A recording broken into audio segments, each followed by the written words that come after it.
enlightening and entertaining speech. Not only do you stand here as a giant in history, but as someone who has truly kept his pulse on what is a vibrant country that is finding its path to the future. We really appreciate that. Thank you so much, Prof. Ndebele.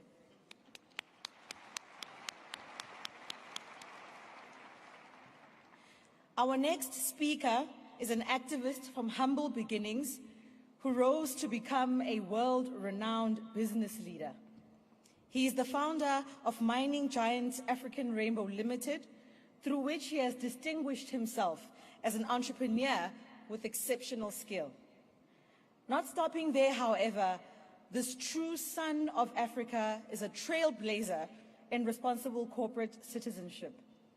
His family is the first on the continent to make the Giving Pledge, with key areas of support including the fight against HIV and AIDS, cancer, and Ebola.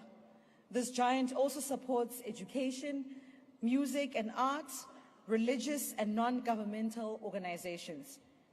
Through his pledge, he joins the likes of Bill Gates, Richard Branson, Warren Buffett, all of whom are prime examples of ethical and accountable business leadership required to effectively uplift the lives of all the people in the world. It is a pleasure, ladies and gentlemen, to present to you Dr. Patrice Motsepe.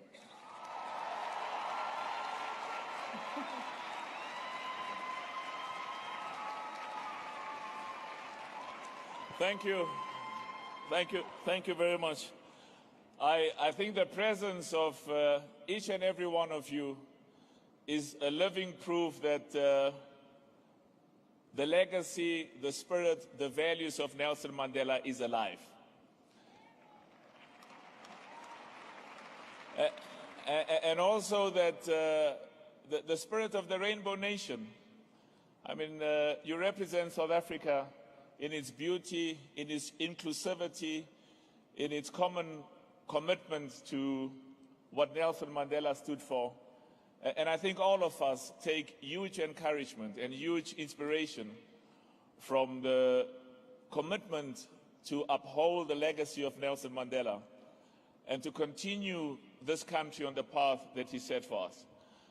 I'm now going to start by recognizing and paying my respect to President Ramaphosa and to welcome Barack Obama. Welcome back home, Barack.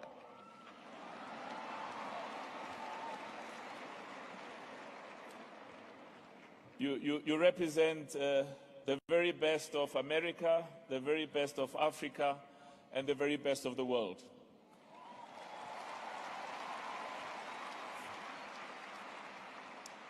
Mama Graça Machel, we're most honored to see you here with us. The Mandela family, I saw Zinzi, Zenani, and various members of the Mandela family. Can we clap hands for them, please?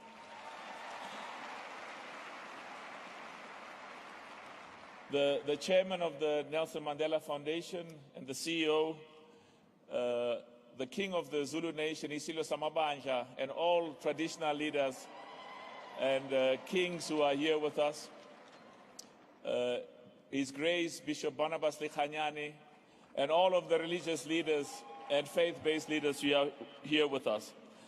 And of course, in conclusion, recognition of all our ministers. I saw former President Kgalema Motlanthe. Mkhulu, welcome. You know, when we met many years ago in the way we did, we'd always say, "Hola Madiba, hola. Hola Madiba, hola." Ukhona umoya wakaMadiba la, mina ngiyakuzwa lo moya lo. Moya wa Mandela uteng, moya wa lerato le wa kopano. En is eintlik ook belangrik, in die gees van Mandela is dit belangrik dat ons almal saam is. Is pragtig. And everything is stood for. Now, in 1994, when Nelson Mandela was inaugurated, it was a deeply, deeply emotional, it was a historic day, but a deeply, deeply emotional day for all of us. And I remember my wife and I, Precious, we shed a tear because I think many South Africans were very emotional.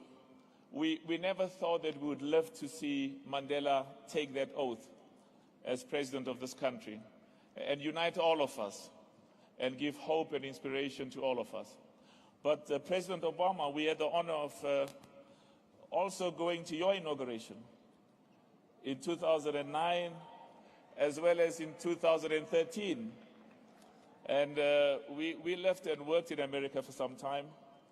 And to see you, a president whose father grew up in Africa, take the oath and say, "So help me God," was a deeply, deeply emotional experience for all of us. And on that day as well, we also shed a tear. And because it was living proof that in America, as well as in anywhere else in the world, and particularly in South Africa and in Africa, every young man, every young girl, through hard work and sacrifice, can realize the very, very highest of their dreams. And your presence here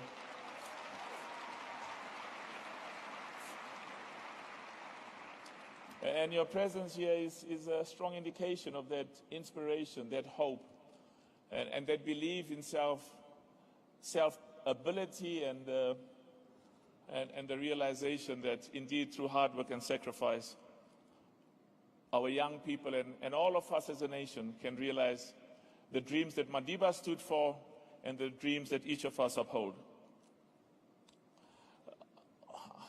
I think all of us have very special memories of Nelson Mandela. And when I was asked to say a few words on behalf of the Motsepe Foundation, I thought of two occasions that came to mind.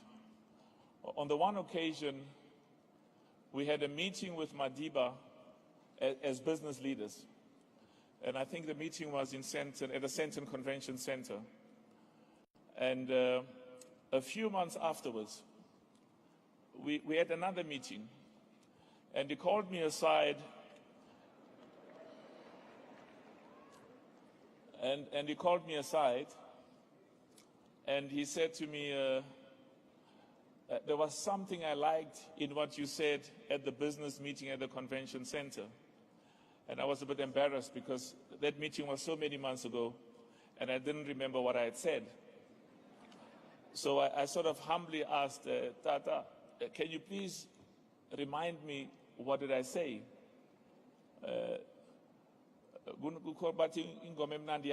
So I said, please remind me, what did I say? And he said, at that meeting, we made a statement that the future of the successful, the future of the educated, the future of the wealthy in South Africa, and the future of the families of the successful and wealthy is not bright, and in fact, they do not have a future if the poor and the unemployed and the marginalized have a future. And that memory stuck with me for many, many years afterwards. And that was partly why in 1999 we formed the Motsepe Foundation, and in 2013 joined the Giving Pledge, because it was also part of a recognition that all of us are what we are because of the people of this country, because of the sacrifices, because of the hard work. All of us in our lives had somebody who gave us a helping hand. And there's a huge, huge obligation on those of us who are in a position to make a humble contribution to give those who are less fortunate a brighter future. What is also important, particularly in this era of corruption, in this era of people in various positions of authority, particularly in government. But corruption is not confined to government. Many of us in the private sector also have to be very, very careful In fact, in most cases, in order for you to have a corrupt politician, you need an equally corrupt businessman or an equally corrupt entrepreneur.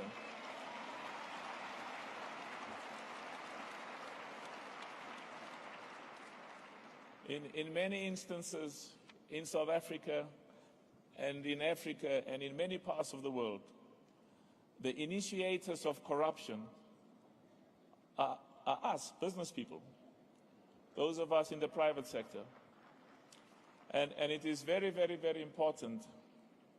There are so many people who sacrifice so deeply, and many of them paid the ultimate sacrifice. The ultimate sacrifice.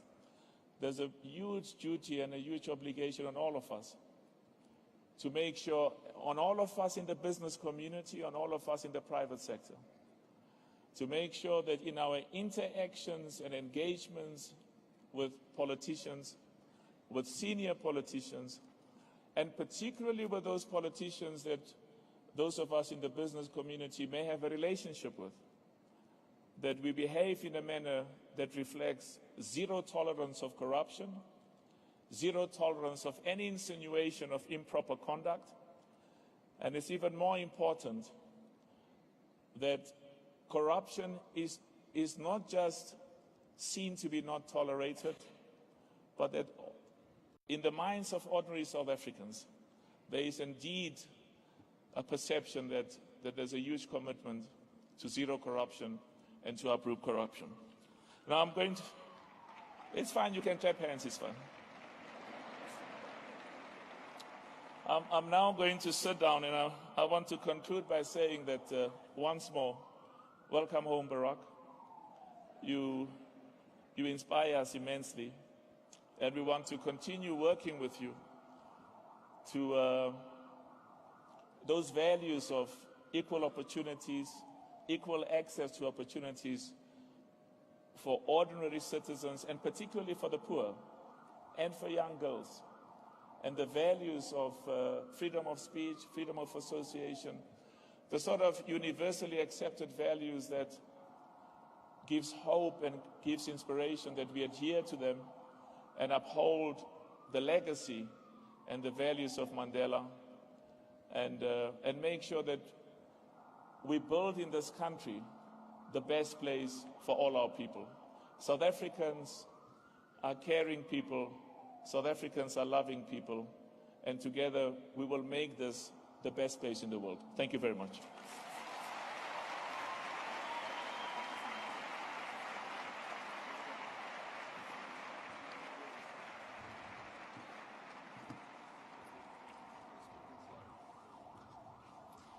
Thank you so much to Dr. Motsepe. I think something that came through in his speech that many people don't in fact know is that Dr. Motsepe has very strong activist and political convictions. And that if we all have those convictions driving whatever work we do, the fruits of the work that we do becomes uplifting. We in fact extend this Hola Madiba Hola in December, when the Global Citizen Festival and the Motsepe Foundation bring Beyonce to South Africa.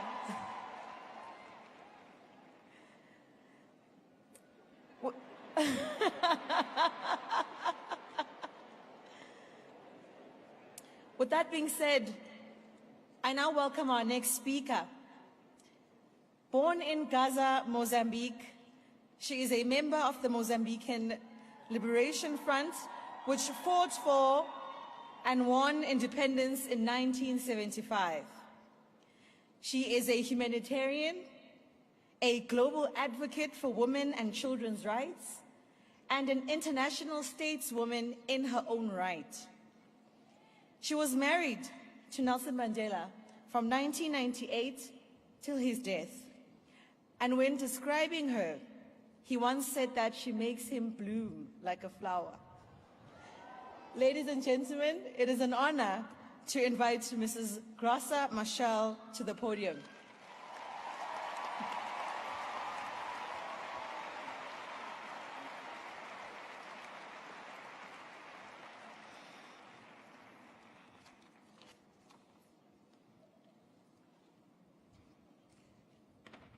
President Cyril Ramaphosa,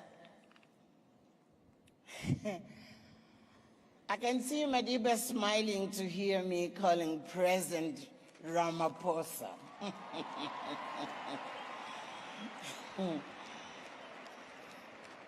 President Barack Obama, Barack, I can't say how much I'm thrilled that you accepted our invitation to honor this occasion and to give us the opportunity once again to celebrate you too. So I welcome, and we are looking forward to listen to you. Professor Njabulu Debele, Patrice, my son, Busi, my daughter, honorary dignitaries and the esteemed guests here today, my two big families, the Mandela family, the Machel family,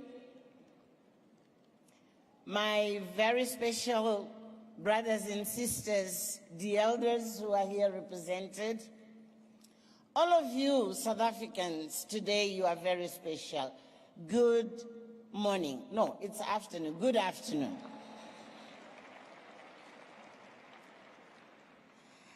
I am overjoyed to learn of the multitude of festivities organized by governments, civil society organizations, businesses, entertainers, and individual citizens, including Madiba's grandchildren, from every corner of the globe commemorating Madiba's centenary and honoring the values he embodied.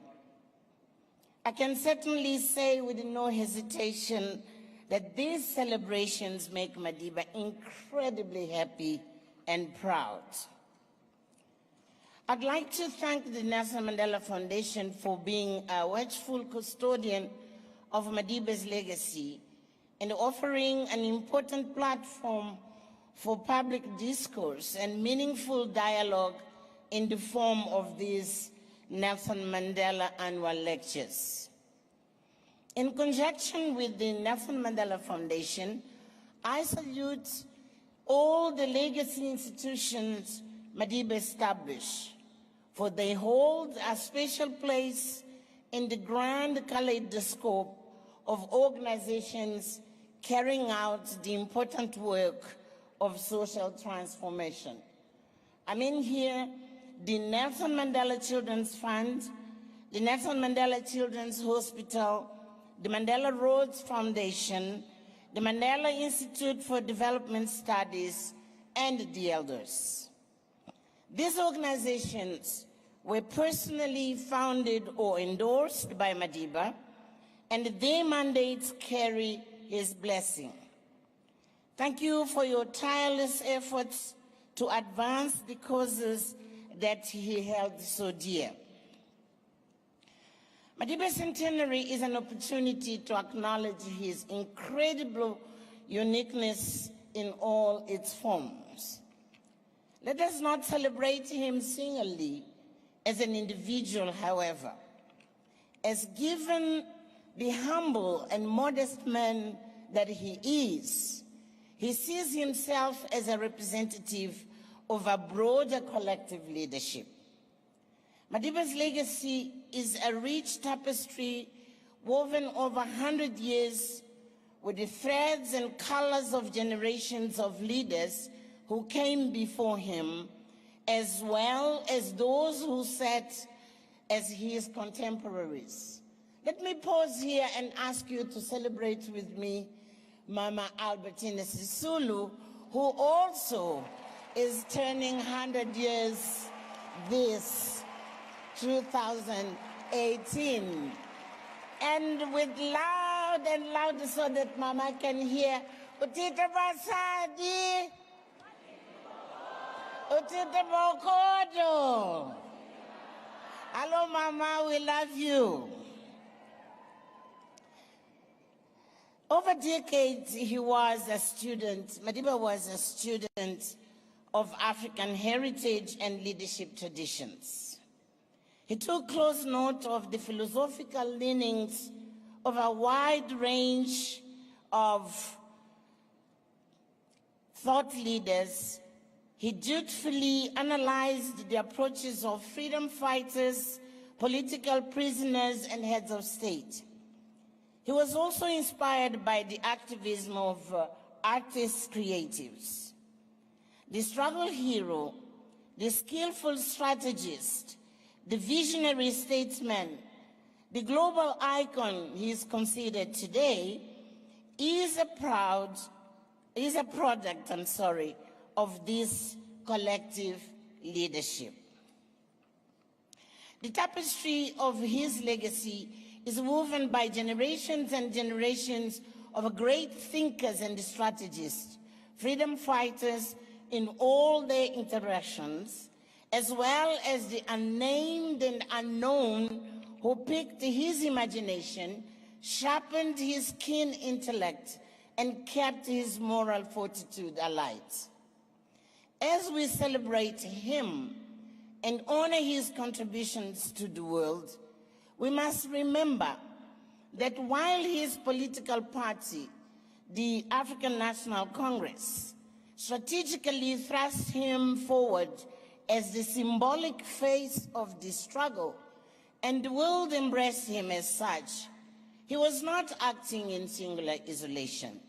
He, in fact, regarded himself as a representative of a much broader, powerful conglomeration of activists who, in their unique and varied ways, were driving the attainment of political freedom.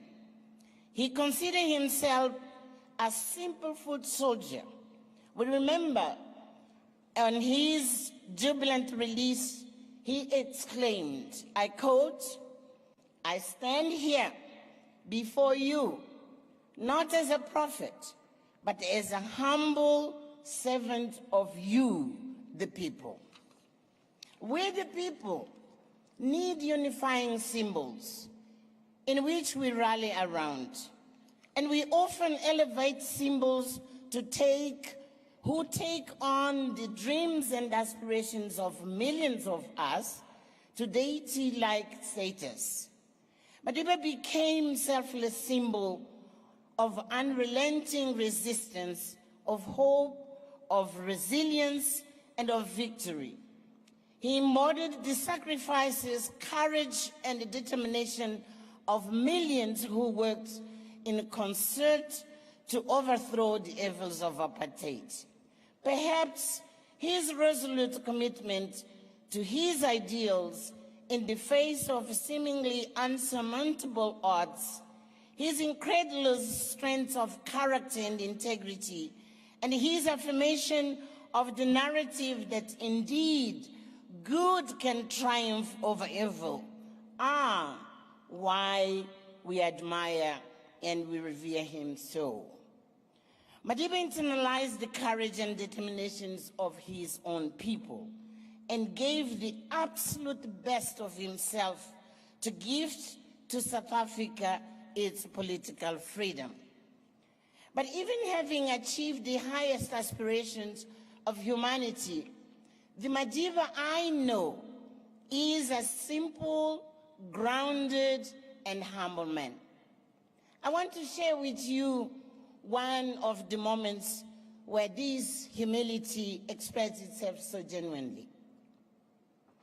Madiba was attending the 75th birthday of his close friend and comrade, George Bizos.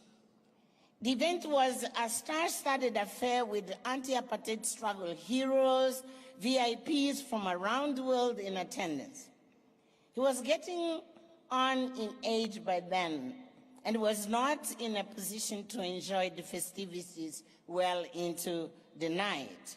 So we agreed he would attend for a brief while and would then make our exit. We arrived to find an entourage of well-wishers welcoming him to the party. As guests greet him and as each of speakers took to the stage, They were singing his praises and bestowing upon him the most flattering of compliments. We were not in the room for more than 30 minutes, but each minute was filled with obvious displays of affection and love for him. With each accolade, he graciously smiled, nodded in appreciations, and thanked them for their kind words. As we leave and we are driving home and reflecting on the lovely evening, he turned to me and in genuine curiosity, he questioned, "Mom?" Because he used to call me Mom. He said, "Mom, don't you think these people are exaggerating? I'm not at all these things they are saying about me."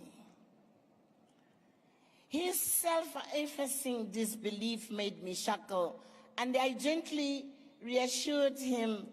And I said, "No, Papa, they're not exaggerating.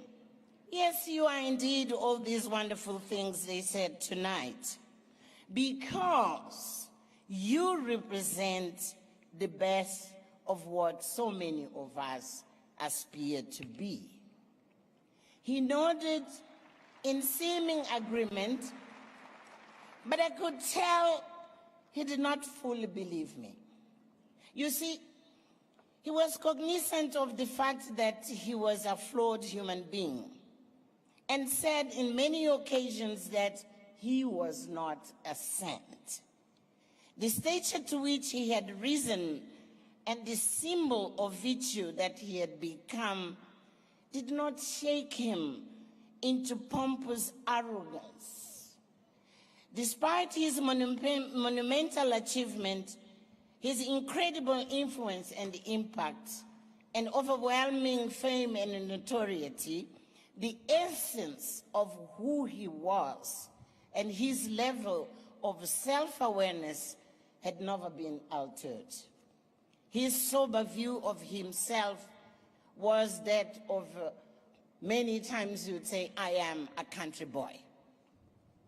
Madiba was humble enough to recognize the limits of the achievements of his generation. He wisely wrote in his long work to freedom, and I quote, "The truth is that we are not yet free.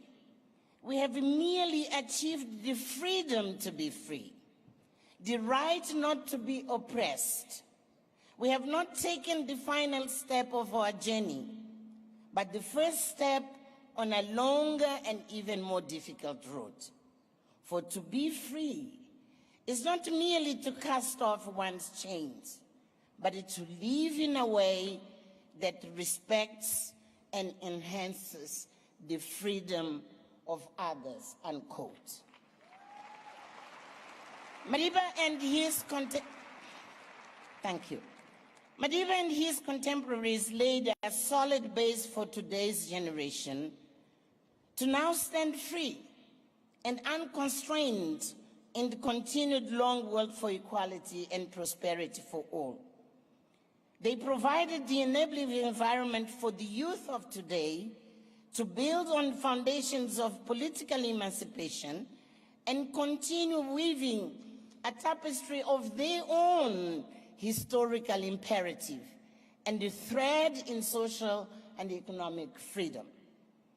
His centenary gives us the opportunity space to remember how we can take inspiration from his life to bring us closer to the world where, and I quote again, "we live in a way that respects and enhances the freedom of others," unquote. The youth of this country and this continent must follow in his footsteps, as the promises of social and economic justice are theirs to fulfill. As Madiba famously said on the occasion of his 90th birthday, I quote, "It is time for new hands to lift the burdens. It is in your hands now," unquote. Young and old alike, we all have the seeds of the Madiba magic within us to confront the challenges we are facing with along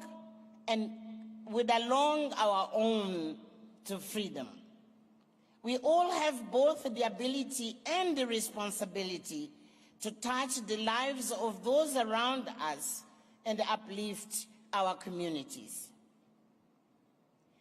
As we reflect on the previous 100 years, we also look with legitimate optimism to the next 100 years. It is not by chance that we have amongst us one of the finest global leaders of the 21st century here today to deliver the Centennial Nelson Mandela Lecture, President Barack Obama. He is a youthful symbol of transformative leadership on his own right. He's one who has dutifully heeded Madiba's call and taken up firmly in his hands the hard work of leading by example. As the first African-American president, and I'm saying intentionally, first African-American president, Barack Obama stands on the shoulders of giants. He too was influenced by generations of greats who came before him. And to paraphrase the words of our revered Maya Angelou, I quote, "He came as one, but he sends as 10,000," unquote. So, today we are in the presence of two inspiring symbols. And while he came from different historical contexts and circumstances, Mandela and Obama are symbols of victory over adversity.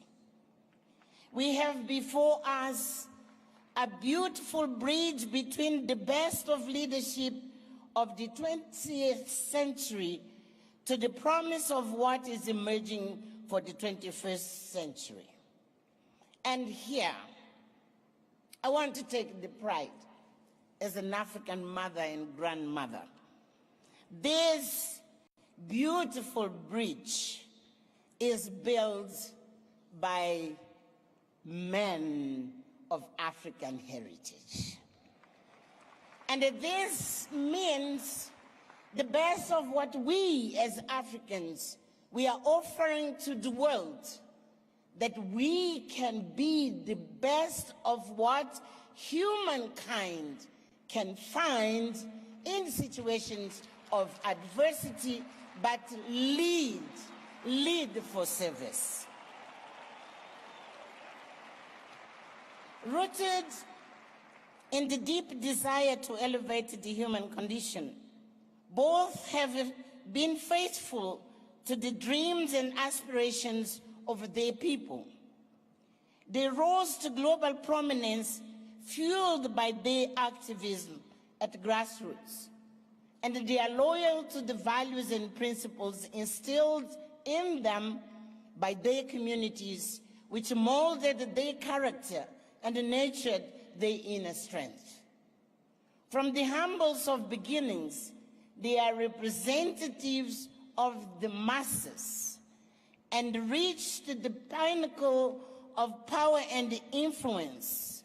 But in doing so, they were able to elevate the rights and ambitions of the disenfranchised and the weak, of young and old, of both men and women, of black and white.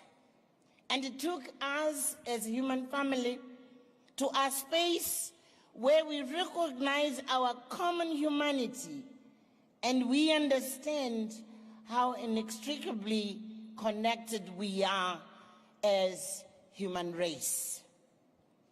In his foreword to Madiba's book, Conversations with Myself, President Obama writes of Mandela, I quote, "His example helped awaken me to the wider world, and the obligations that we all have to stand up for what is right. Through his choices, Mandela made it clear that we did not have to accept the world as it is, that we could do our part to seek the world as it should be, unquote. We see how Madiba inspired a young Barack Obama to become an example of leadership for service. From activist and community mobilizer in his hometown, from his seats in the Senate and White House, and to now developing young leaders around the world through the Obama Foundation. I repeat, as the first democratically elected Black president of South Africa, Madiba, and the first African American president of the United States. They both hold unique prominence in our consciousness. And for as groundbreaking and iconic as their places in history may be, there is a familiarity that connects us to them. As they emerged from ordinary circumstances, which are not foreign to many of us. A boy from village of Mvezo in the rural Eastern Cape and a community organizer on the south side of Chicago, they give hope and validation to millions of young people around the world who identify with these humble backgrounds. They are proof that condition is no limitation. Once Madiba was asked by one of the Mandela Rhodes scholars, and he asked, "What is your dream for this country and this continent?" And Madiba replied, my dream has started already. Here you are.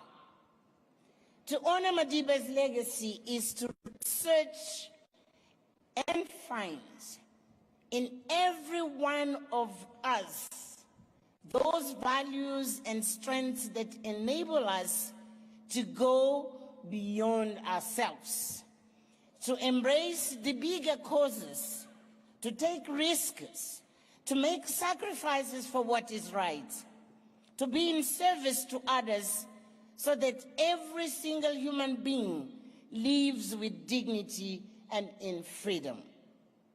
To celebrate Madiba is to nurture the future where young people who are working in the public and private sectors, within civil society and academia, and in the arts and athletics, in townships and villages, in refugee camps and favelas, in slums and suburbs, will have been inspired to seek the world as it should be and become the giants like those we are celebrating here and today. And on behalf and together with those young people I have just talked about, can we all please say, yes, we can. Again, yes, we can. Thank you.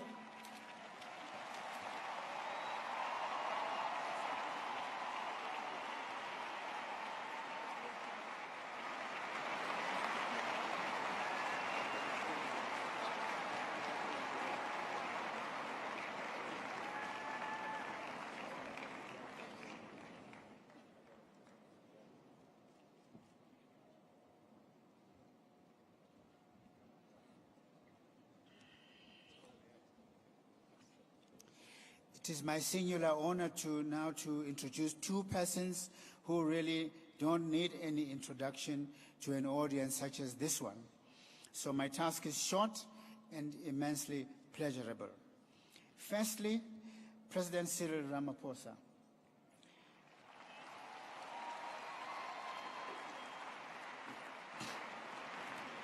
He has been a leader in every sphere in which he has been active, from the university campus to the trade union movement, from the liberation movement to the private sector, from political party to government. It feels good once more to have in the highest office in the land a person who has earned our respect.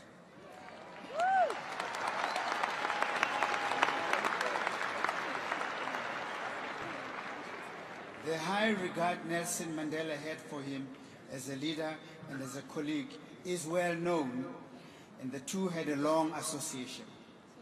President Ramaphosa, thank you for agreeing to offer a few words of reflection before we move to the much anticipated lecture by President Obama.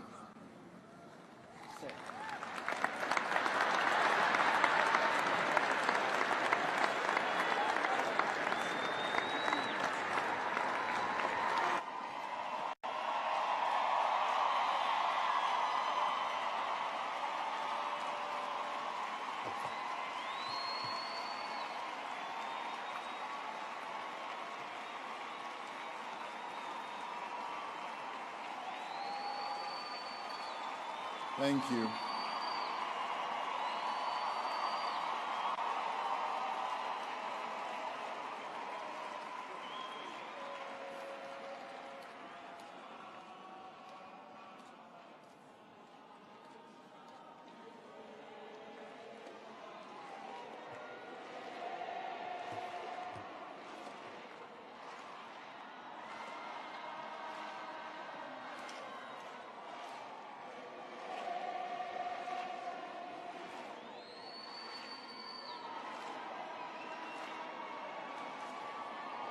Thank you.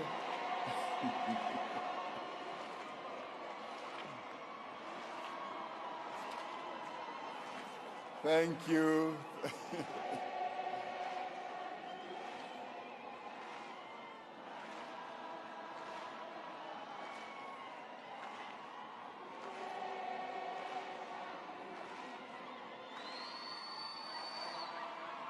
Thank you. Thank you very much. Thank you, thank you. Dumelang, Sanbonani, Molweni, Absheni, Dimasiari, Goeiemiddag. Thank you very much.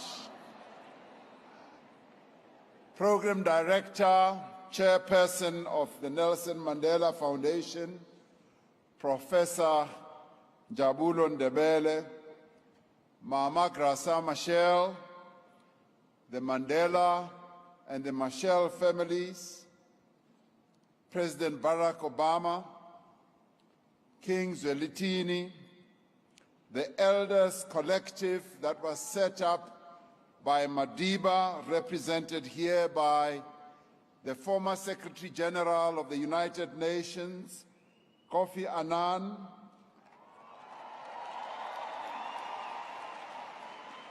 the former President of Ireland, Mary Robinson, Mr. Brahimi, former Foreign Affairs Minister of Algeria, former President Kgalema Motlanthe,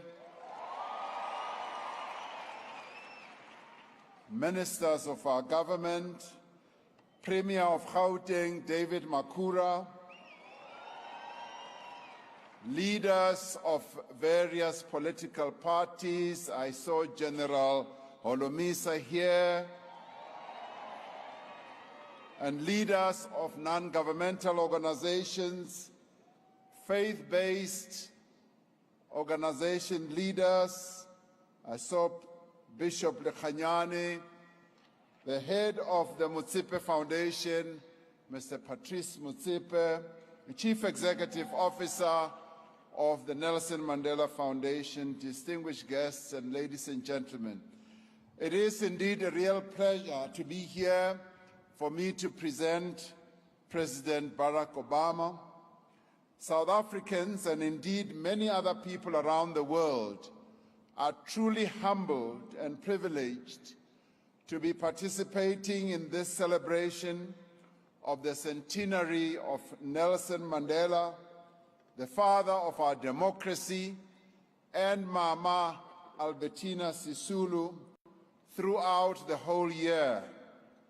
I'm sure that many of us who are gathered here will join me in saying that attending this Nelson Mandela annual lecture in the year of Nelson Mandela centenary is indeed a huge and a very rare privilege.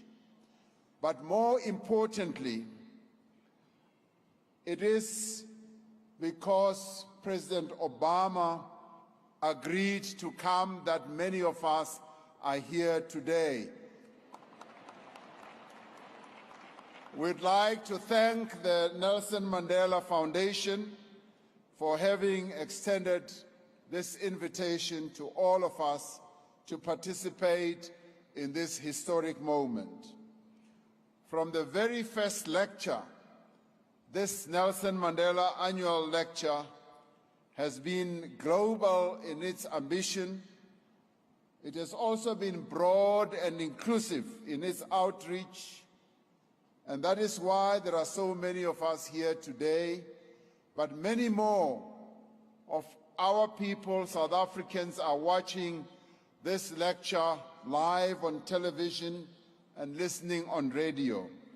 So President Obama, there are millions and millions of South Africans who will be listening to your message today, and we are truly privileged to have this opportunity to listen to you.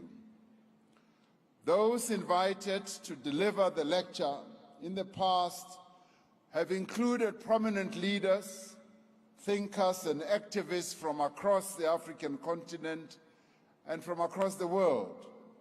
The insights that they shared have reflected on what I would call the human condition, and they have, as they delivered the lectures, touched on issues of poverty, inequality, health, unemployment, and have sought in their lectures to describe the tasks that we must together undertake to advance the well-being of a global humanity. In this sense, the Nelson Mandela Annual Lecture is a fitting tribute to the life and the meaning of Nelson Rolihlahla Mandela, to the people of South Africa, the people of our beloved continent, and indeed the people of the world at large. This occasion gives us an opportunity to reflect on Nelson Mandela's life, a man we are all proud to call the founding father of our united, non-racial, non-sexist, and democratic South Africa. The people of South Africa bestowed the title of the father of the nation on Madiba because his struggles and his sacrifices touched the lives of millions and will continue to inspire the generations that will follow. We honor and revere him because he lived his life in the full service of his people. He led us from the wilderness of conflict and oppression into the land of promise, of freedom, democracy, and equality.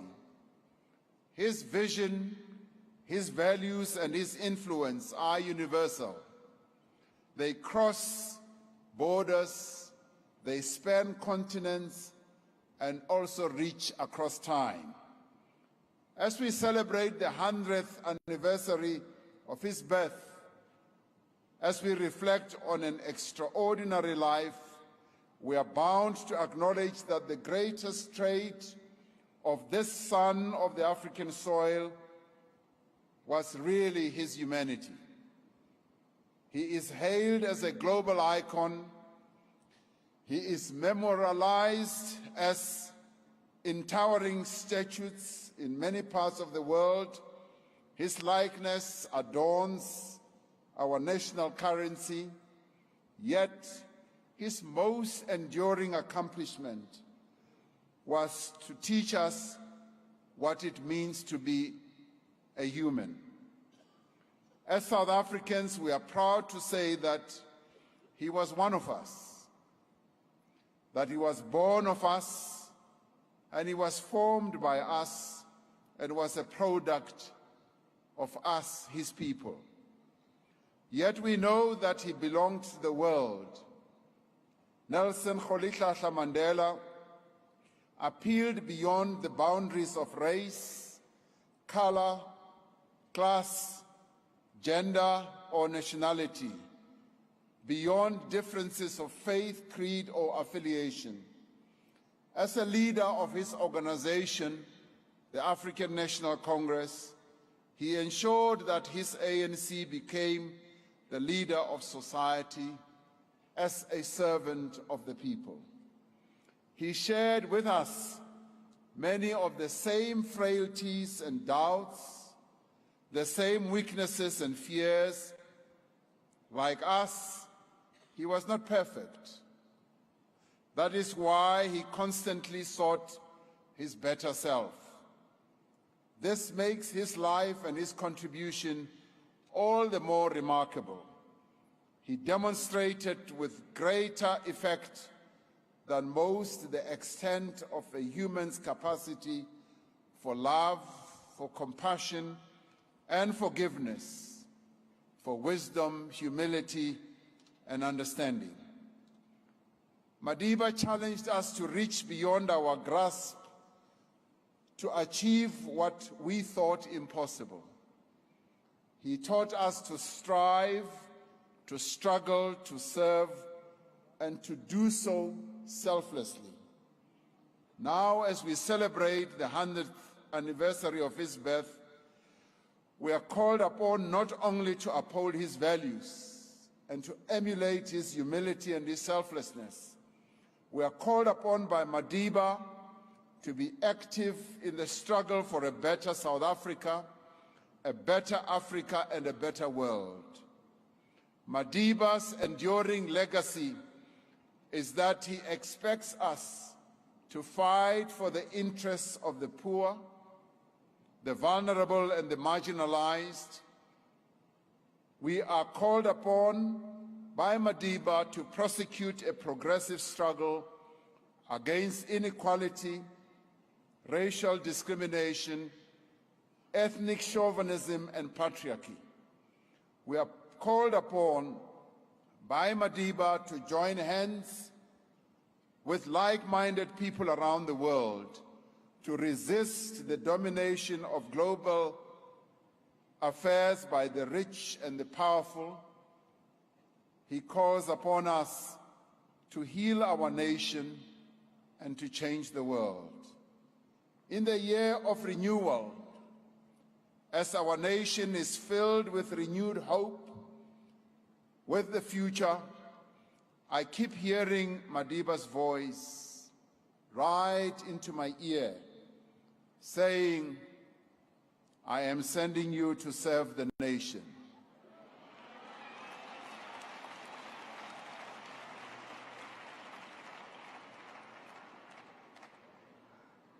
So, fellow South Africans, the Tuma Mina message was inspired by none other than Madiba. Madiba's spirit is here today. He is sending all of us to deal with all the challenges we face, inequality, and yes, Madiba being the Madiba that we knew and loved, he's also sending all of us to deal with corruption and root it out of South African soil.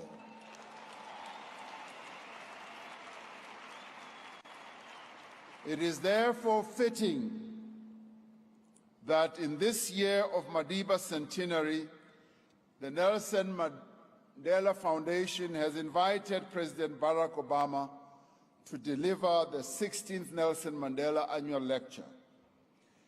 Many people around the world dream of being like Madiba.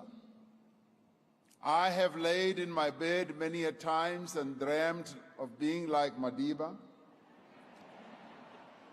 Many never see their dreams fulfilled. But President Barack Obama somehow found a way to beat many of us in being like Madiba. Like Madiba, he is a Nobel Peace Laureate. That's point number one. Like Madiba, he was the first African-American president to lead his nation. Like Madiba, he is an inspiration to all those who are working and seeking to create a better world. And like Madiba, he has an abiding love and commitment to empower young people. Much as there are many similarities, there is one area where President Obama cannot match Madiba. Unfortunately, he cannot dance as well as Madiba can dance.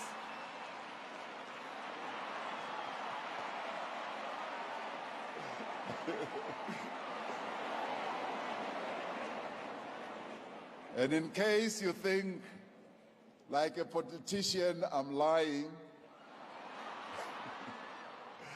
I checked this out with him, and he confessed that, yes, he can do a little bit of a shake, but Michelle Obama is a better dancer than him.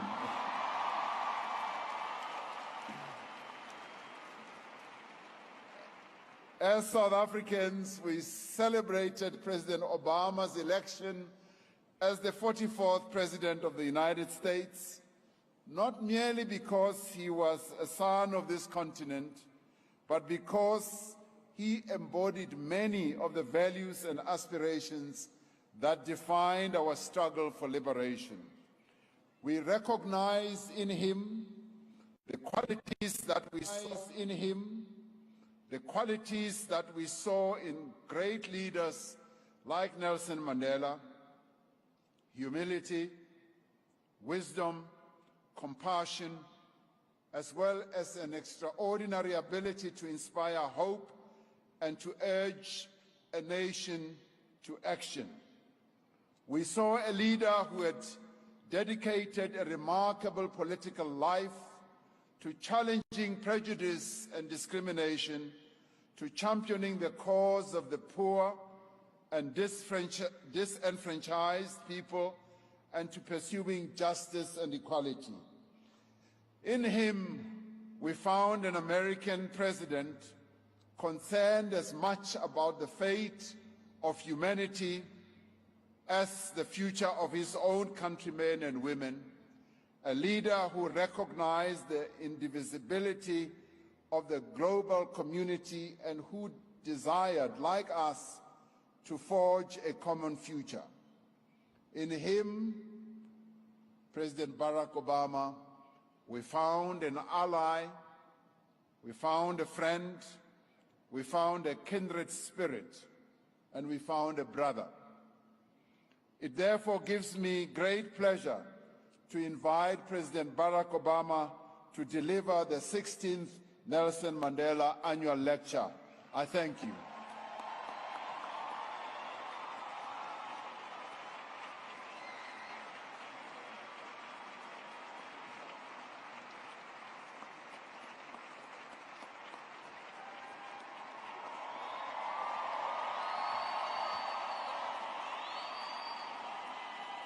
Thank you. Thank you so much. Thank you very much. Thank you. Thank you so much. Thank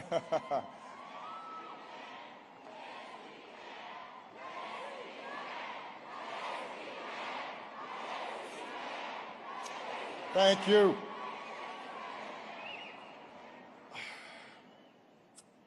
To Mama Gracia, Michelle, members of the Mandela family, Michelle family, to President Ramaphosa, who you can see is inspiring new hope in this great country.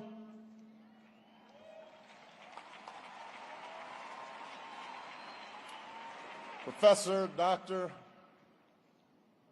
distinguished guests, to Mama Sisulu and the Sisulu family, to the people of South Africa,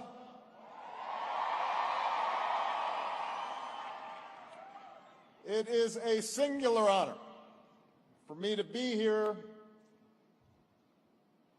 with all of you as we gather to celebrate the birth and life of one of history's true giants. Let me begin by a correction and a few confessions. The correction is that I am a very good dancer.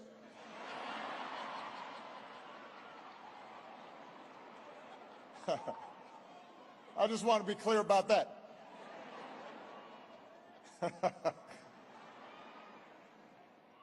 Michelle is a little better. The confessions. Number one, I was not exactly invited to be here. I was ordered in a very nice way to be here by Gracia Michelle.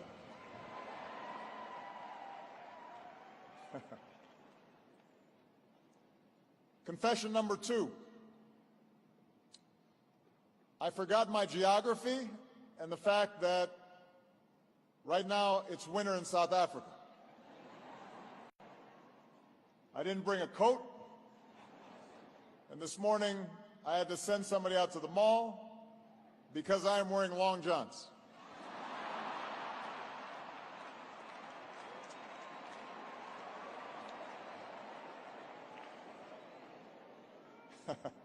I was born in Hawaii. Confession number three. When my staff told me that I was to deliver a lecture, I thought back to the stuffy old professors in bow ties and tweed, and I wondered if this was one more sign of the stage of life that I'm entering, along with gray hair and slightly failing eyesight. I thought about the fact that my daughters think anything I tell them is a lecture. I thought about the American press and how they often got frustrated at my long-winded answers at press conferences when my responses didn't conform to two-minute sound bites. But given the strange and uncertain times that we are in, and they are strange, and they are uncertain,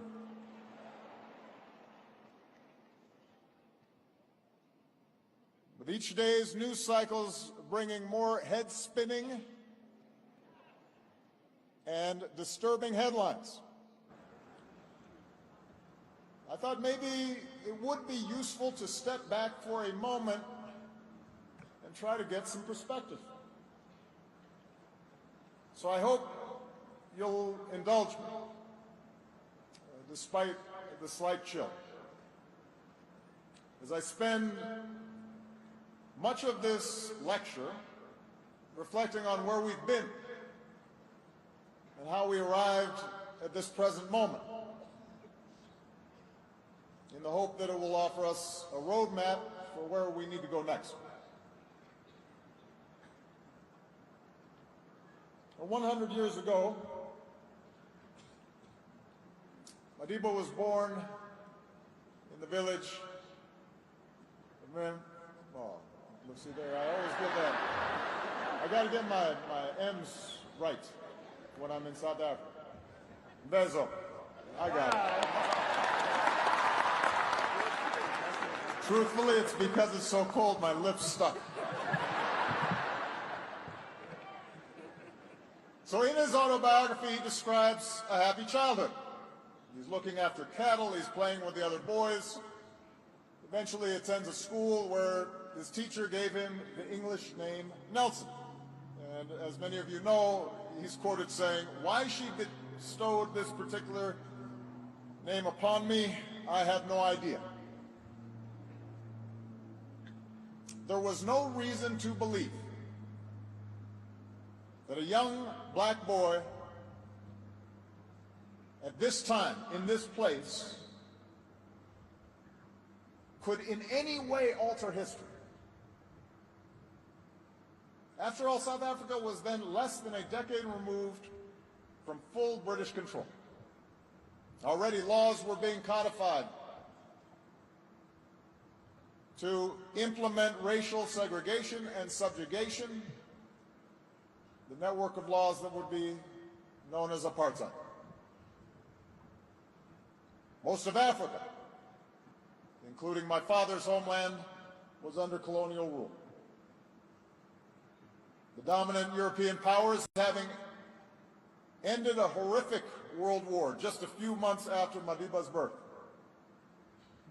viewed this continent and its people primarily as spoils in a contest for territory and abundant natural resources and cheap labor, and the inferiority of the black race, an indifference towards black culture and interests and aspirations was a given. And such a view of the world, that certain races, certain nations, certain groups were inherently superior, and that violence and coercion is the primary basis for governance, that the strong necessarily exploit the weak, that wealth is determined primarily by conquest. That view of the world was hardly confined to relations between Europe and Africa, or relations between whites and blacks. Whites were happy to exploit other whites when they could. And by the way, blacks were often willing to exploit other blacks. And around the globe, the majority of people lived at subsistence levels without a say in the politics or economic forces that determined their lives. Often they were subject to the whims and cruelties of distant leaders. The average person saw no possibility of advancing from the circumstances of their birth. Women were almost uniformly subordinate to men. Privilege and status was rigidly bound by caste and color and ethnicity and religion. And even in my own country, even in democracies like the United States, founded on a declaration that all men are created equal, racial segregation and systemic discrimination was the law in almost half the country and the norm throughout the rest of the country. That was the world just 100 years ago. There are people alive today who were alive in that world. It is hard then to overstate the remarkable transformations that have taken place since that time. A second world war, even more terrible than the first, along with a cascade of liberation movements from Africa to Asia, Latin America, the Middle East, would finally bring an end to colonial rule. More and more peoples, having witnessed the horrors of totalitarianism, the repeated mass slaughters of the 20th century, began to embrace a new vision for humanity, a new idea, one based not only on the principle of national self-determination, but also on the principles of democracy and rule of law and civil rights and the inherent dignity of every single individual. In those nations with market-based economies, suddenly union movements developed, and health and safety and commercial regulations were instituted, and access to public education was expanded, and social welfare systems emerged, all with the aim of constraining the excesses of capitalism and enhancing its ability to provide opportunity not just to some but to all people. And the result was unmatched economic growth and a growth of a middle class. And in my own country, the moral force of the civil rights movement not only overthrew Jim Crow laws, but it opened up the floodgates for women and historically marginalized groups to reimagine themselves, to find their own voices, to make their own claims to full citizenship.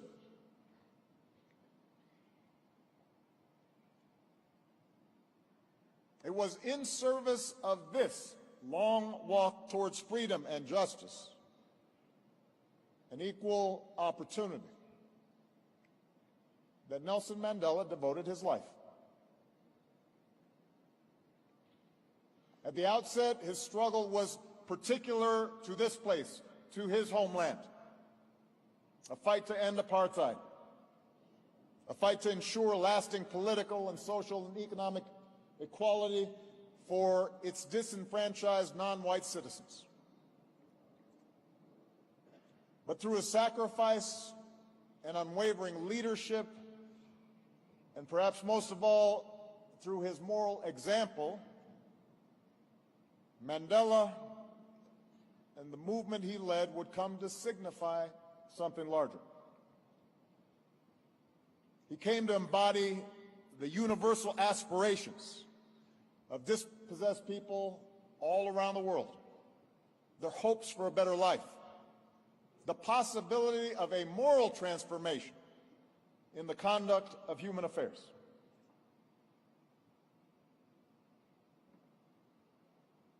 Madiba's light shone so brightly, even from that narrow Robben Island cell, that in the late 70s, he could inspire a young college student on the other side of the world to re-examine his own priorities, could make me consider the small role I might play in bending the arc of the world towards justice.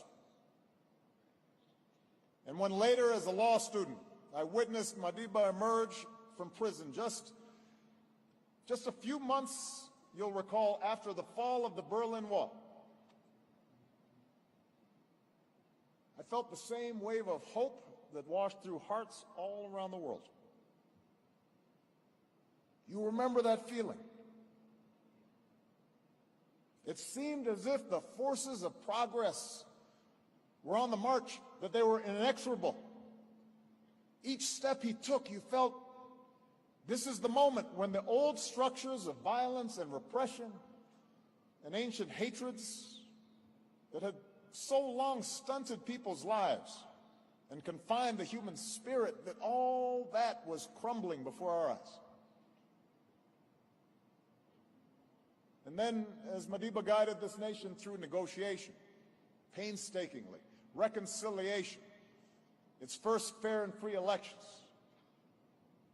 as we all witnessed the grace and the generosity with which he embraced former enemies, the wisdom for him to step away from power once he felt his job was complete. We understood that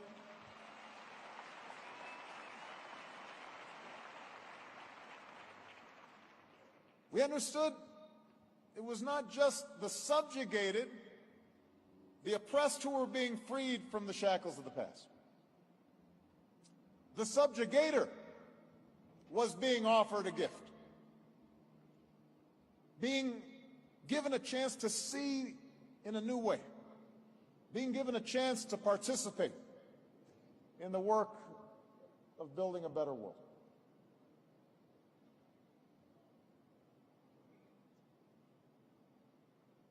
And during the last decades of the 20th century, the progressive democratic vision that Nelson Mandela represented in many ways set the terms of the international political debate. It doesn't mean that vision was always victorious, but it set the terms, the parameters. It guided how we thought about the meaning of progress. And it continued to propel the world forward. Yes, there were still tragedies, bloody civil wars, from the Balkans to the Congo. Despite the fact that ethnic and sectarian strife still flared up with heartbreaking regularity. Despite all that, as a consequence of the continuation of nuclear detente, a peaceful and prosperous Japan and a unified Europe anchored in NATO, and the entry of China into the world system of trade, all that greatly reduced the prospect of war between the world's great powers. And from Europe to Africa, Latin America, Southeast Asia, dictatorships began to give way to democracies. The march was on. A respect for human rights and the rule of law, enumerated in a declaration by the United Nations, became the guiding norm for the majority of nations, even in places where the reality fell far short of the ideal. Even when those human rights were violated, those who violated human rights were on the defensive. And with these geopolitical changes came sweeping economic changes. The introduction of market-based principles in which previously closed economies, along with the forces of global integration powered by new technologies, suddenly unleashed entrepreneurial talents to those that once had been relegated to the periphery of the world economy, who hadn't counted. Suddenly they counted. They had some power. They had the possibilities of doing business. And then came scientific breakthroughs and new infrastructure and the reduction of armed conflicts. And suddenly 1 billion people were lifted out of poverty. And once starving nations were able to feed themselves. And infant mortality rates plummeted. And meanwhile, the spread of the internet made it possible for people to connect across oceans, and cultures and continents instantly were brought together, and potentially all the world's knowledge could be in the hands of a small child in even the most remote village. That's what happened just over the course of a few decades. And all that progress is real. It has been broad, and it has been deep. And it all happened in what, by the standards of human history, was nothing more than a blink of an eye. And now an entire generation has grown up in a world that by most measures has gotten steadily freer and healthier and wealthier and less violent and more tolerant during the course of their lifetimes.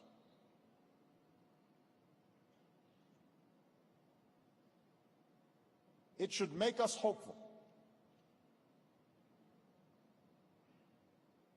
But if we cannot deny the very real strides that our world has made since that moment when Madiba took those steps out of confinement, we also have to recognize all the ways that the international order has fallen short of its promise.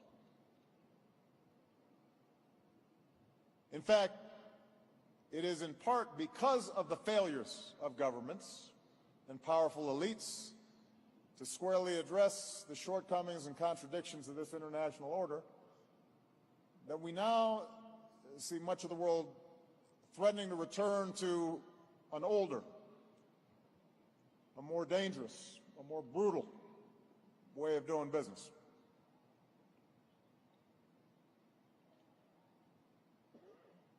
So we have to start by admitting that whatever laws may have existed on the books, whatever wonderful pronouncements existed in constitutions, whatever nice words were spoken during these last several decades at international conferences or in the halls of the United Nations,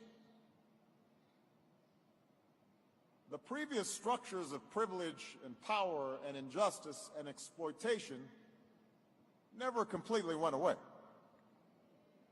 They were never fully dislodged.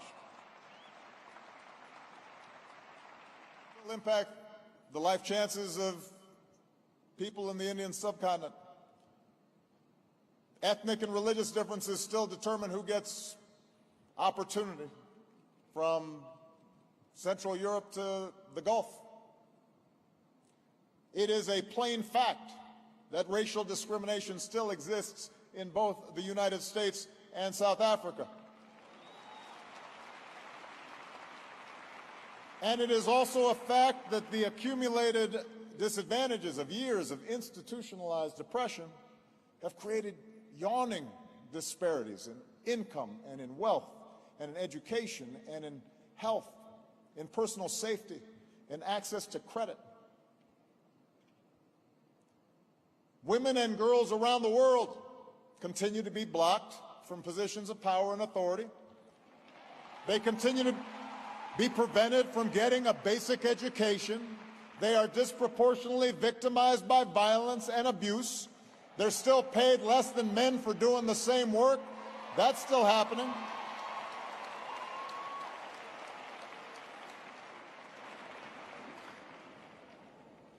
Economic opportunity, for all the magnificence of the global economy, all the shining skyscrapers that have transformed the landscape around the world, entire neighborhoods, entire cities, entire regions, entire nations have been bypassed. In other words, for far too many people, the more things have changed, the more things stayed the same.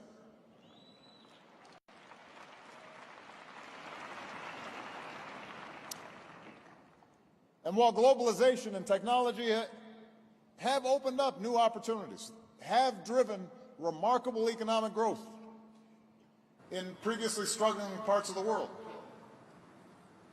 globalization has also upended the agricultural and manufacturing sectors in many countries, has also greatly reduced the demand for certain workers, has helped weaken unions and laborers' bargaining power. It's made it easier for capital to avoid tax laws and the regulations of nation states. Can just move billions, trillions of dollars with a tap of a computer key.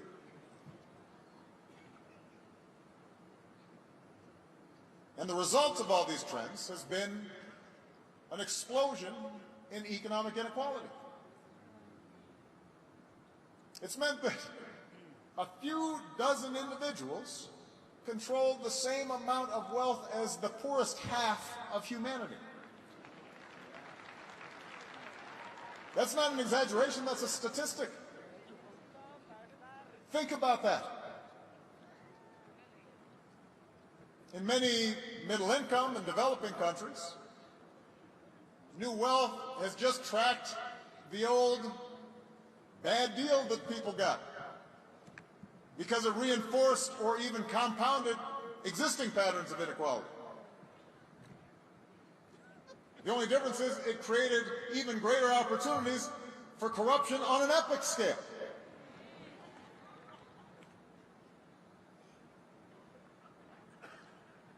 And for once solidly middle-class families in advanced economies like the United States, these trends have meant greater economic insecurity, especially for those who don't have specialized skills, people who were in manufacturing, people working in factories, people working on farms. In every country, just about, the disproportionate economic clout of those at the top has provided these individuals with wildly disproportionate influence on their country's political life and on its media, on what policies are pursued and whose interests end up being ignored.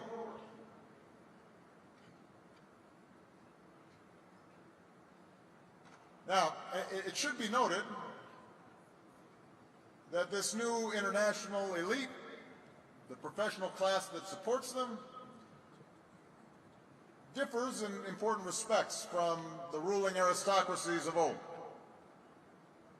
It includes many who are self-made. It includes champions of meritocracy. And although still mostly white and male, as a group, they reflect a diversity of nationalities and ethnicities that would have not existed 100 years ago. A decent percentage consider themselves liberal in their politics, modern and cosmopolitan in their outlook, unburdened by parochialism or nationalism or overt racial prejudice or strong religious sentiment. They are equally comfortable in New York or London or Shanghai or Nairobi or Buenos Aires or Johannesburg. Many are sincere and effective in their philanthropy. Some of them count Nelson Mandela among their heroes. Some even supported Barack Obama for the presidency of the United States. And by virtue of my status as a former head of state, some of them consider me as an honorary member of the club.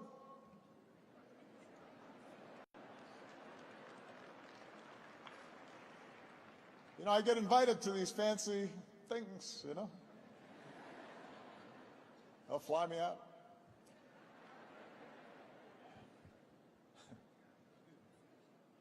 But what's nevertheless true is that in their business dealings, many titans of industry and finance are increasingly detached from any single locale or nation state. They live lives more and more insulated from the struggles of ordinary people in their countries of origin. And their decisions to shut down a manufacturing plant or to try to minimize their tax bill by shifting profits to a tax haven with the help of high-priced accountants or lawyers, or their decision to take advantage of lower-cost immigrant labor, or their decision to pay a bribe,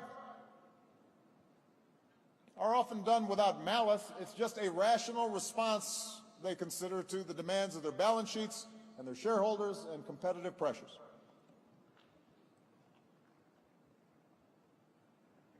But too often these decisions are also made without reference to notions of human solidarity or a ground-level understanding of the consequences that will be felt by particular people in particular communities by the decisions that they're made.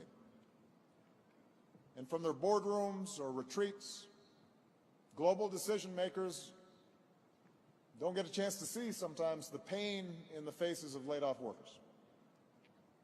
Their kids don't suffer when cuts in public education and health care result as a consequence of a reduced tax base because of tax avoidance. They can't hear the resentment of an older tradesman when he complains that a newcomer doesn't speak his language on a job site when he once worked.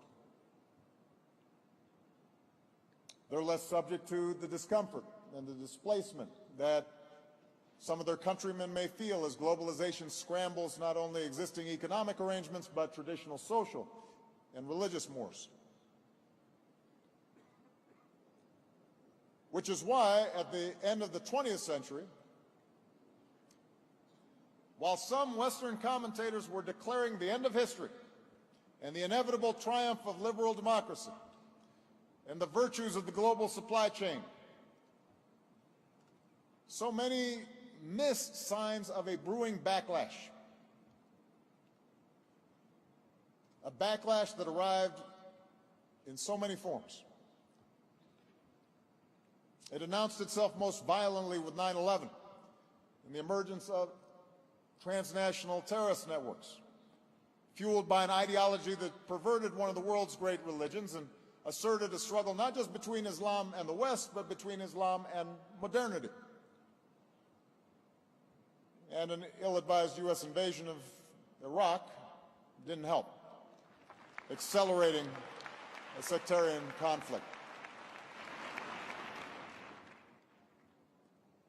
Russia, already humiliated by its reduced influence since the collapse of the Soviet Union, feeling threatened by democratic movements along its borders, suddenly started reasserting authoritarian control, and in some cases meddling with its neighbors. China, emboldened by its economic success, started bristling against criticism of its human rights record. It framed the promotion of universal values as nothing more than foreign meddling, imperialism under a new name. Within the United States, within the European Union, challenges to globalization first came from the left, but then came more forcefully from the right. As you started seeing populist movements, which, by the way, are often cynically funded by right-wing billionaires intent on reducing government constraints on their business interests. These movements tapped the unease that was felt by many people who lived outside of the urban cores, fears that economic security was slipping away, that their social status and privileges were eroding, that their cultural identities were being threatened by outsiders, somebody that didn't look like them or sound like them or pray as they did.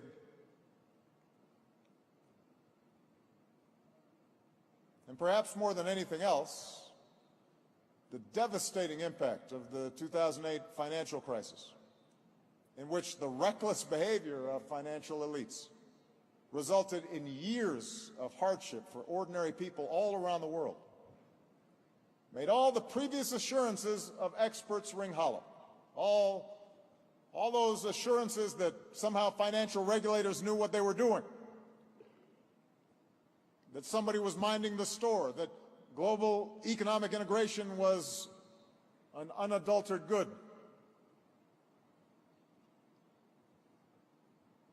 Because of the actions taken by governments during and after that crisis, including, I should add, by aggressive steps by my administration, the global economy has now returned to healthy growth. But the credibility of the international system, the faith in experts in places like Washington or Brussels, all that had taken a blow.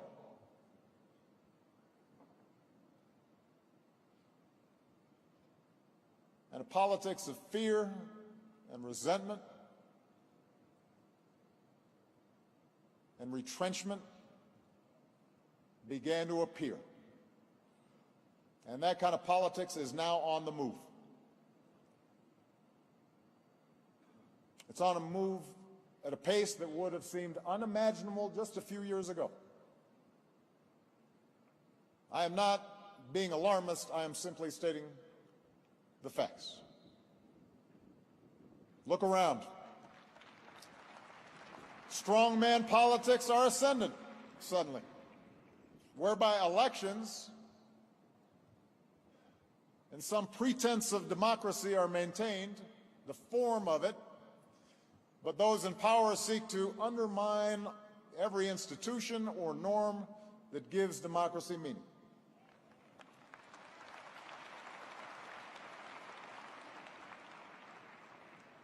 In the West, you've got far-right parties that oftentimes are based not just on platforms of protectionism and closed borders, but also on barely hidden racial nationalism. Many developing countries now are looking at China's model of authoritarian control combined with mercantilist capitalism as preferable to the messiness of democracy. Who needs free speech as long as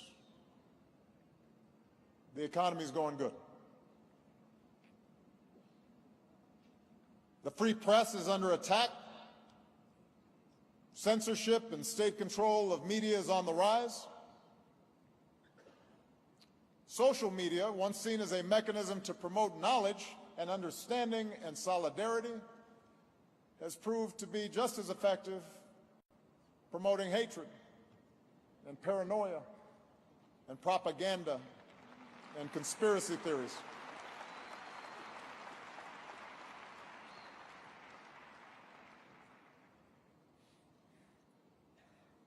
So, on Madiba's 100th birthday, we now stand at a crossroads. A moment in time at which two very different visions of humanity's future compete for the hearts and the minds of citizens around the world. Two different stories, two different narratives about who we are and who we should be.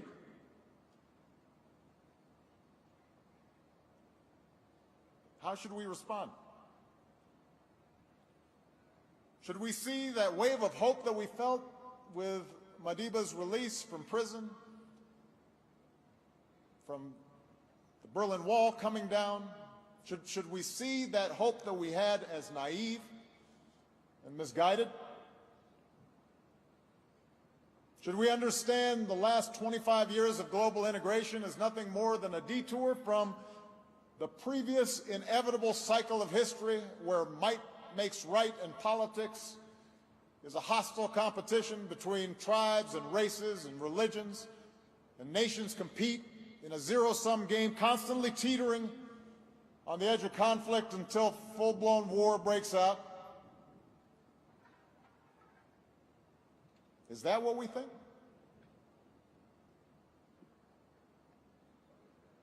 Let me tell you what I believe.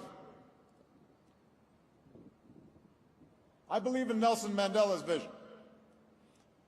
I believe in a vision shared by Gandhi and King and Abraham Lincoln. I believe in a vision of equality and justice and freedom and multiracial democracy built on the premise that all people are created equal and they're endowed by our Creator with certain inalienable rights. And I believe that a world governed by such principles is possible, and that it can achieve more peace and more cooperation in pursuit of a common good. That's what I believe. And I believe we have no choice but to move forward. That those of us who believe in democracy and civil rights and a common humanity have a better story to tell. And I believe this not just based on sentiment. I believe it based on hard evidence. The fact that the world's most prosperous and successful societies, the ones with the highest living standards and the highest levels of satisfaction among their people, happen to be those which have most closely approximated the liberal progressive ideal that we talk about and have nurtured the talents and contributions of all their citizens. The fact that authoritarian governments have been shown time and time again to breed corruption because they're not accountable, to repress their people, to lose touch eventually with reality, to engage in bigger and bigger lies that ultimately result in economic and political and cultural and scientific stagnation. Look at history. Look at the facts. The fact that countries which rely on rabid nationalism and xenophobia and doctrines of tribal, racial, or religious superiority as their main organizing principle, the thing that holds people together, eventually those countries find themselves consumed by civil war or external war. Check the history books. The fact that technology cannot be put back in a bottle.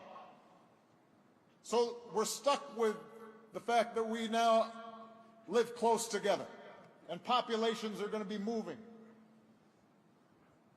And environmental challenges are not going to go away on their own. So that the only way to effectively address problems like climate change or mass migration or pandemic disease will be to develop systems for more international cooperation, not less.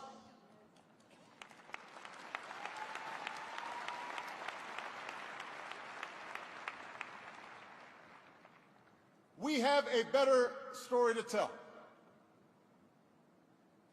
But to say that our vision for the future is better is not to say that it will inevitably win. Because history also shows the power of fear. History shows the lasting hold of greed and the desire to dominate others in the minds of men, especially men. History shows how easily people can be convinced to turn on those who look different or worship God in a different way. So if we're truly to continue Madiba's long walk towards freedom, we're going to have to work harder, and we're going to have to be smarter. We're going to have to learn from the mistakes of the recent past. And so, in the brief time remaining, let me just suggest a few guideposts for the road ahead. Guideposts that draw from Madiba's work, his words, the lessons of his life. First, Madiba shows those of us who believe in freedom and democracy, we are going to have to fight harder to reduce inequality and promote lasting economic opportunity for all people. Now, I don't believe in economic determinism. Human beings don't live on bread alone. But they need bread. And history shows that societies which tolerate vast differences in wealth feed resentments and reduce solidarity and actually grow more slowly. And that once people achieve more than mere subsistence, then they're measuring their well-being by how they compare to their neighbors and whether their children can expect to live a better life. And when economic power is concentrated in the hands of the few, history also shows that political power is sure to follow, and that dynamic eats away at democracy. Sometimes it may be straight-out corruption, but sometimes it may not involve the exchange of money. It's just folks who are that wealthy get what they want, and it undermines human freedom. And Madiba understood this. This is not new. He warned us about this.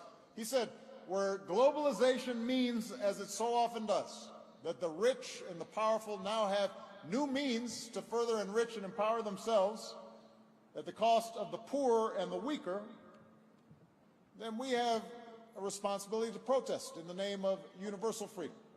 That's what he said.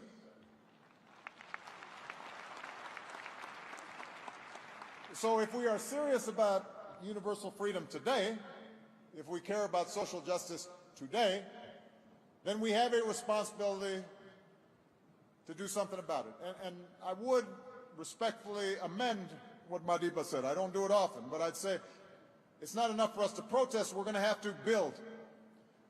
We're going to have to innovate. We're going to have to figure out how do we close this widening chasm of wealth and opportunity, both within countries and between them. And how we achieve this is going to vary country to country. And I know your new president is committed to rolling up his sleeves and trying to do so. But we can learn from the last 70 years that it will not involve unregulated, unbridled, unethical capitalism. It also won't involve old-style command and control socialism from the top. That was tried. It didn't work very well. For almost all countries, progress is going to depend on an inclusive market-based system, one that offers education for every child, that protects collective bargaining and secures the rights of every worker, that breaks up monopolies to encourage competition in small and medium-sized businesses, and has laws that root out corruption and ensures fair dealing in business, that maintains some form of progressive taxation so that rich people are still rich, but they're given a little bit back to make sure that everybody else has something to pay for universal health care and retirement security, and invests in infrastructure and scientific research that builds platforms for innovation. I should add, by the way, right now I'm actually surprised by how much money I got. And let me tell you something. I don't have half as much as most of these folks, or a tenth or 100th. There's only so much you can eat. There's only so big a house you can have. There's only so many nice trips you can take.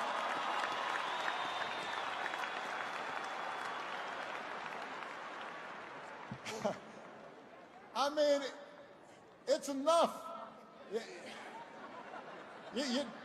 You don't have to take a vow of poverty just to say, well, let me help out a few of the other folks. Let me look at that child out there who doesn't have enough to eat or needs some school fees. Let me help him out. I'll pay a little more in taxes. It's okay. I can afford it.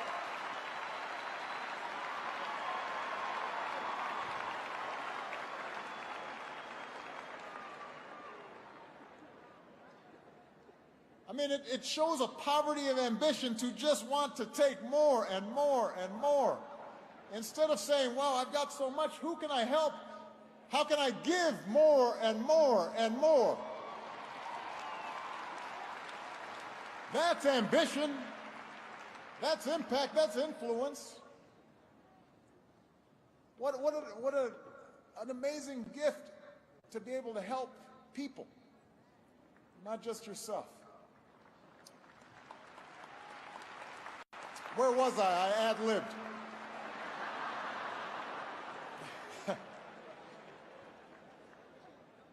You get the point. It involves promoting an inclusive capitalism, both within nations and between nations. And as we pursue for example, Sustainable Development Goals. We have to get past the charity mindset. We've got to bring more resources to the forgotten pockets of the world through investment and entrepreneurship, because there is talent everywhere in the world if given an opportunity.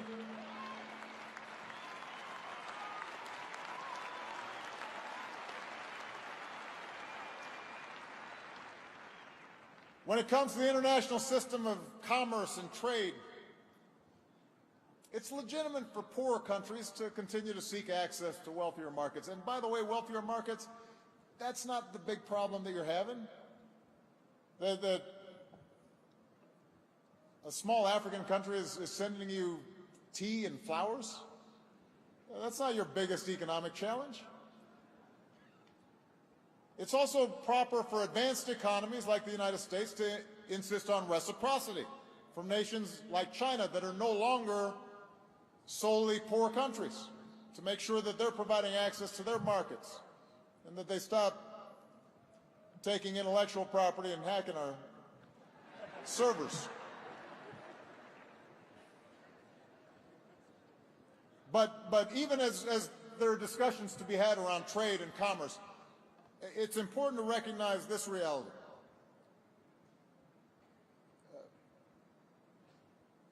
While the outsourcing of jobs from north to south, from east to west, while a lot of that was a dominant trend in the late 20th century, the biggest challenge to workers in countries like mine today is technology. And the biggest challenge for your new president, when we think about how we're going to employ more people here, is going to be also technology, because artificial intelligence is here and it is accelerating. And you're going to have driverless cars, and you're going to have more and more automated services. And that's going to make the job of giving everybody work that is meaningful tougher. And we're going to have to be more imaginative. And the pace of change is going to require us to do more fundamental reimagining of our social and political arrangements to protect the economic security and the dignity that comes with a job. It's not just money that a job provides. It provides dignity and structure and a sense of place and a sense of purpose. And so we're going to have to consider new ways of thinking about these problems, like a universal income, review of our work week, how we retrain our young people, how we make everybody an entrepreneur at some level. But we're going to have to worry about economics if we want to get democracy back on track. Second, Madiba teaches us that some principles really are universal. And the most important one is the principle that we are bound together by a common humanity, and that each individual has inherent dignity and worth. Now, it's surprising that we have to affirm this truth today. More than a quarter century after Madiba walked out of prison, I still have to stand here at a lecture and devote some time to saying that black people and white people and Asian people and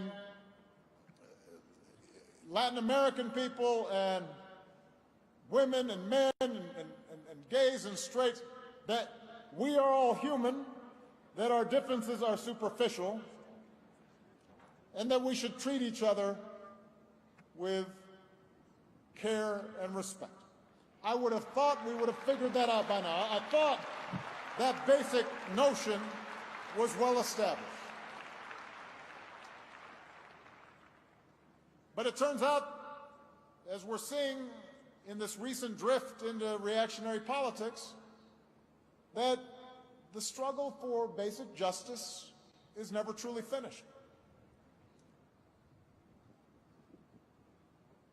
So we've got to constantly be on the lookout and fight for people who seek to elevate themselves by putting somebody else down.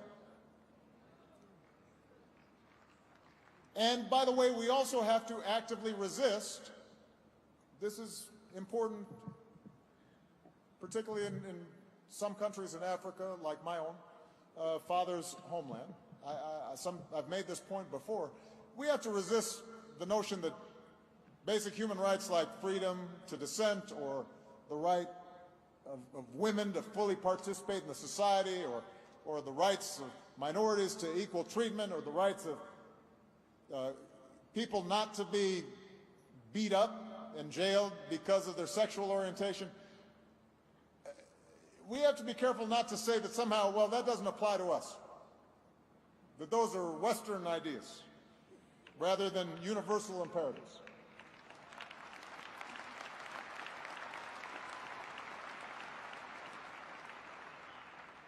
Again, Madiba, he anticipated things. He knew what he was talking about. In 1964, before he received the sentence that condemned him to die in prison, he explained from the dock that the Magna Carta, the Petition of Rights, the Bill of Rights are documents which are held in veneration by Democrats throughout the world. In other words, he didn't say, well, those folks weren't written by South Africans, so I guess I can't claim them. No, he said that's part of my inheritance. That's part of the human inheritance. That applies here in this country, to me and to you. And that's part of what gave him the moral authority that the apartheid regime could never claim, because he was more familiar with their best values than they were. He had read their documents more carefully than they had. And he went on to say political division based on color is entirely artificial.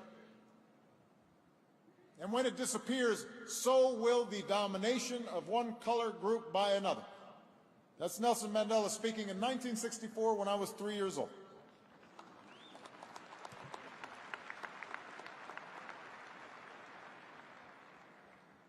What was true then remains true today. Basic truths do not change. It is a truth that can be embraced by the English and by the Indian, and by the Mexican, and by the Bantu, and by the Luo, and by the American. It is a truth that lies at the heart of every world religion, that we should do unto others as we'd have them do unto us. That we see ourselves in other people, that we can recognize common hopes and common dreams. And it is a truth that is incompatible with any form of discrimination based on race or religion or gender or sexual orientation. And it is a truth that, by the way, when embraced, actually delivers practical benefits, since it ensures that a society can draw upon the talents and energy and skill of all its people. And if you doubt that, just ask the French football team that just won the World Cup. Because not all of those folks look like Gauls to me. But they're French. They're French.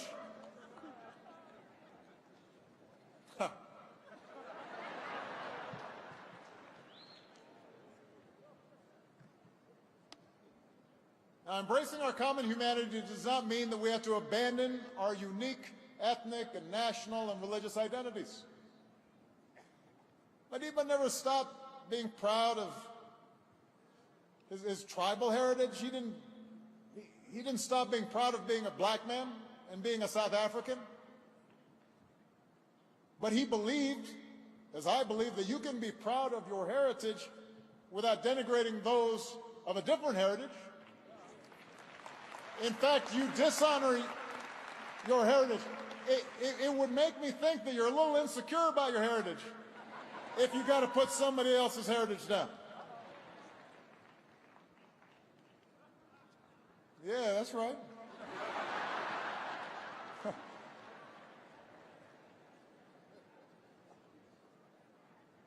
Don't you get a sense sometimes, again, I'm ad-libbing here, that these people who are so intent on putting people down and puffing themselves up that they're small-hearted. That there's something they're just afraid of. Madiba knew that we cannot claim justice for ourselves when it's only reserved for some. Madiba understood that we can't say we've got a just society simply because we replaced the color of the person on top of an unjust system. So the person looks like us, even though they're doing the same stuff, and somehow now we've got justice. That doesn't work. It's not justice if now you're on top, so I'm going to do the same thing that those folks were doing to me. Now I'm going to do it to you. That's not justice.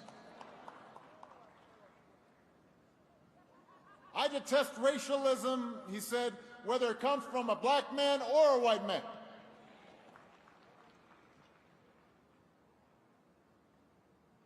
Now, we have to acknowledge that there is disorientation that comes from rapid change and modernization, and the fact that the world has shrunk. And we're going to have to find ways to lessen the fears of those who feel threatened. In the West's current debate around immigration, for example, it's not wrong to insist that national borders matter. That's, whether you're a citizen or not, is going to matter to a government, that laws need to be followed, that in the public realm, newcomers should make an effort to adapt to the language and customs of their new home. Those are legitimate things, and we have to be able to engage people who do feel as if things are not orderly. But that can't be an excuse for immigration policies based on race or ethnicity or religion. There's got to be some consistency. And we can enforce the law while respecting the essential humanity of those who are striving for a better life. For a mother with a child in her arms, we can recognize that could be somebody in our family. That could be my child. Third, Madiba reminds us that democracy is about more than just elections. When he was freed from prison, Madiba's popularity, well, you couldn't even measure. He could have been president for life. Am I wrong? Who was going to run against him?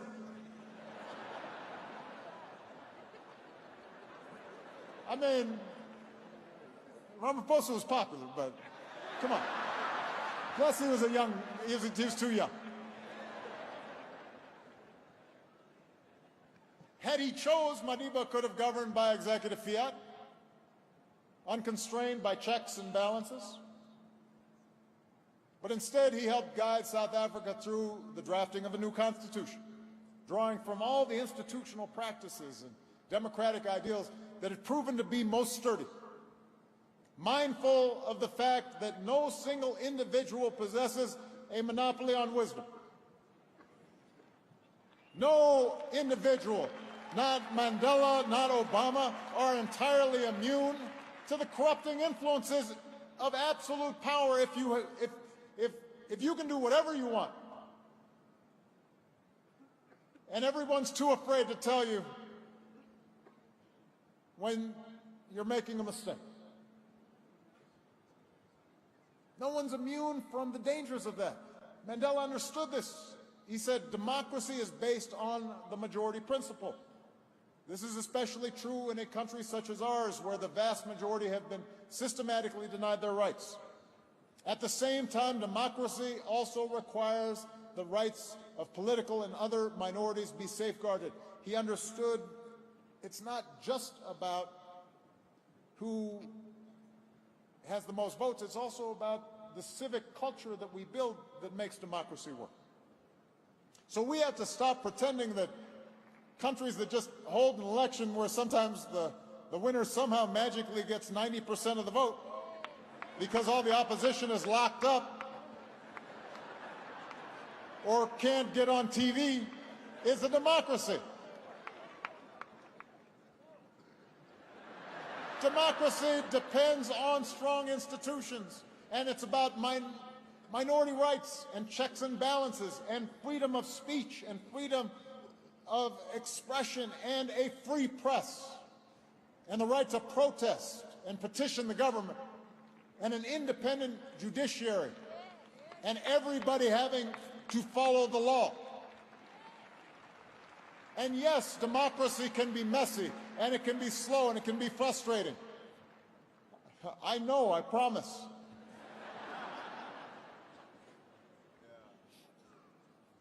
But the efficiency that's offered by an autocrat, that's a false promise. Don't take that one, because it leads invariably to more consolidation of wealth at the top and power at the top. And it makes it easier to conceal corruption and abuse.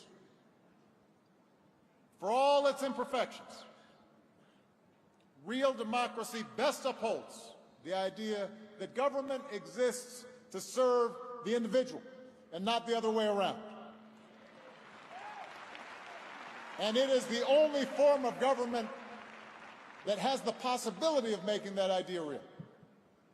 So for those of us who are interested in strengthening democracy, it's time for us to stop paying all of our attention to the world's capitals and the centers of power and to start focusing more on the grassroots, because that's where democratic legitimacy comes from, not from the top down, not from abstract theories, not just from experts, but from the bottom up, knowing the lives of those who are struggling. As a community organizer, I learned as much from a laid-off steel worker in Chicago or a single mom in a poor neighborhood that I visited as I learned from the finest economists in the Oval Office. Democracy means being in touch and in tune with life as it's lived in our communities. And that's what we should expect from our leaders. And it depends upon cultivating leaders at the grassroots who can help bring about change and implement it on the ground, and can tell leaders in fancy buildings, this isn't working down here.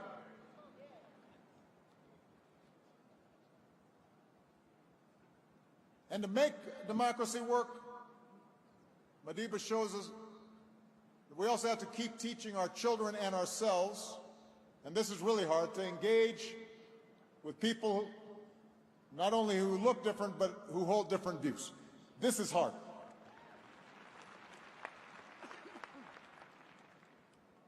Most of us prefer to surround ourselves with opinions that validate what we already believe. You notice the people who you think are smart are the people who agree with you. Funny how that works. But democracy demands that we're able also to get inside the reality of people who are different than us, so we can understand their point of view. Maybe we can change their minds, but maybe they'll change ours. And you can't do this if you just out of hand disregard what your opponents have to say from the start. And you can't do it if you insist that those who aren't like you, because they're white or because they're male, that somehow there's no way they can understand what I'm feeling, that somehow they lack standing to speak on certain matters. Madiba, he lived this complexity. In prison, he studied Afrikaans so that he could better understand the people who were jailing him. And when he got out of prison, he extended a hand to those who had jailed him, because he knew that they had to be a part of the democratic South Africa that he wanted to build. To make peace with an enemy, he wrote, one must work with that enemy, and that enemy becomes one's partner. So those who traffic in absolutes when it comes to policy, whether it's on the left or the right, they make democracy unworkable. You can't expect to get 100% of what you want all the time. Sometimes you have to compromise.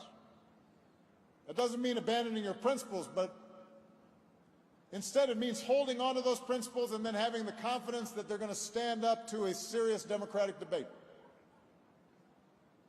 That's how America's founders intended our system to work. That through the testing of ideas and the application of reason and proof, it would be possible to arrive at a basis for common ground. And I should add, for this to work, we have to actually believe in an objective reality. This is another one of these things that I didn't think I had to lecture about. You have to believe in facts. Without facts, there's no basis for cooperation. If I say this is a podium and you say this is an elephant, it's going to be hard for us to cooperate. I can find common ground for those who oppose the Paris Accords. Because, for example, they might say, well, it's not going to work. You can't get everybody to cooperate. Or they might say, it's more important for us to provide cheap energy for the poor, even if it means in the short term that there's more pollution. At least I can have a debate with them about that. And I can show them why I think clean energy is the better path, especially for poor countries, that you can leapfrog old technologies. I can't find common ground if somebody says climate change is just not happening, when almost all the world's scientists tell us it is. I don't know where to start talking to you about this. If you start saying it's an elaborate hoax, I don't know what to... Where do we start?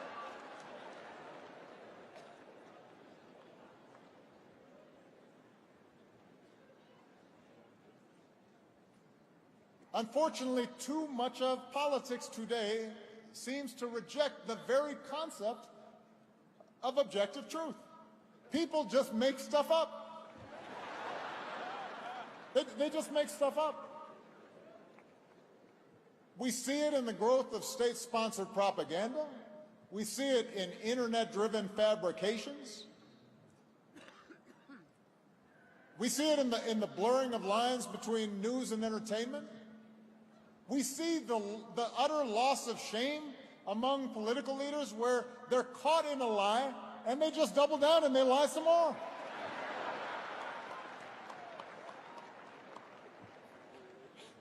It used to, look, let me say, politicians have always lied, but it used to be if you caught them lying, they'd be like, oh man. Now they just keep on lying. They just...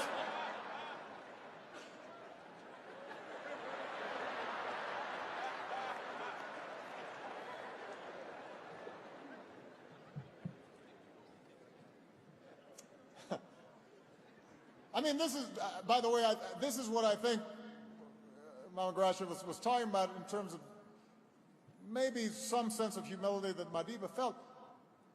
Like, sometimes just basic stuff. Me just not completely lying to people, I think is pretty basic. I don't think myself a great leader just because I don't just completely make stuff up.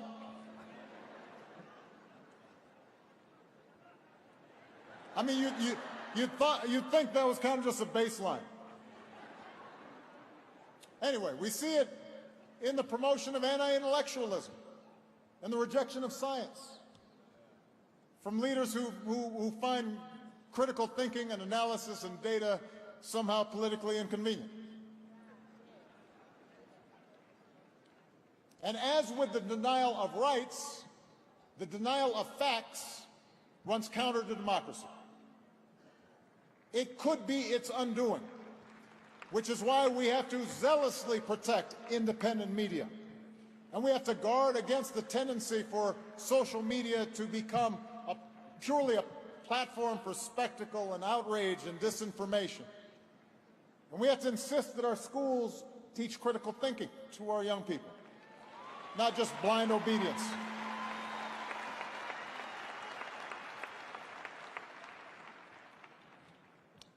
which I'm sure you are thankful for, leads me to my final point.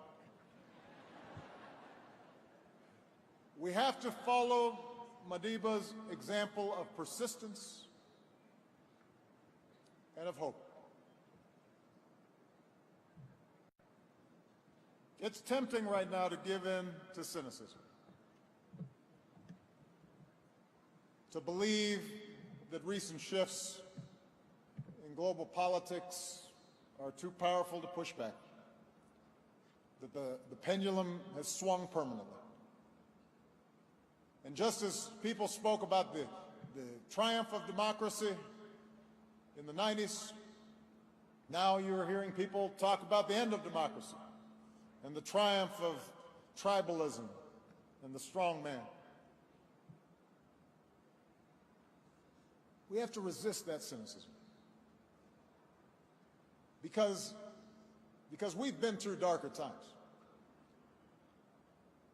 We've been in lower valleys.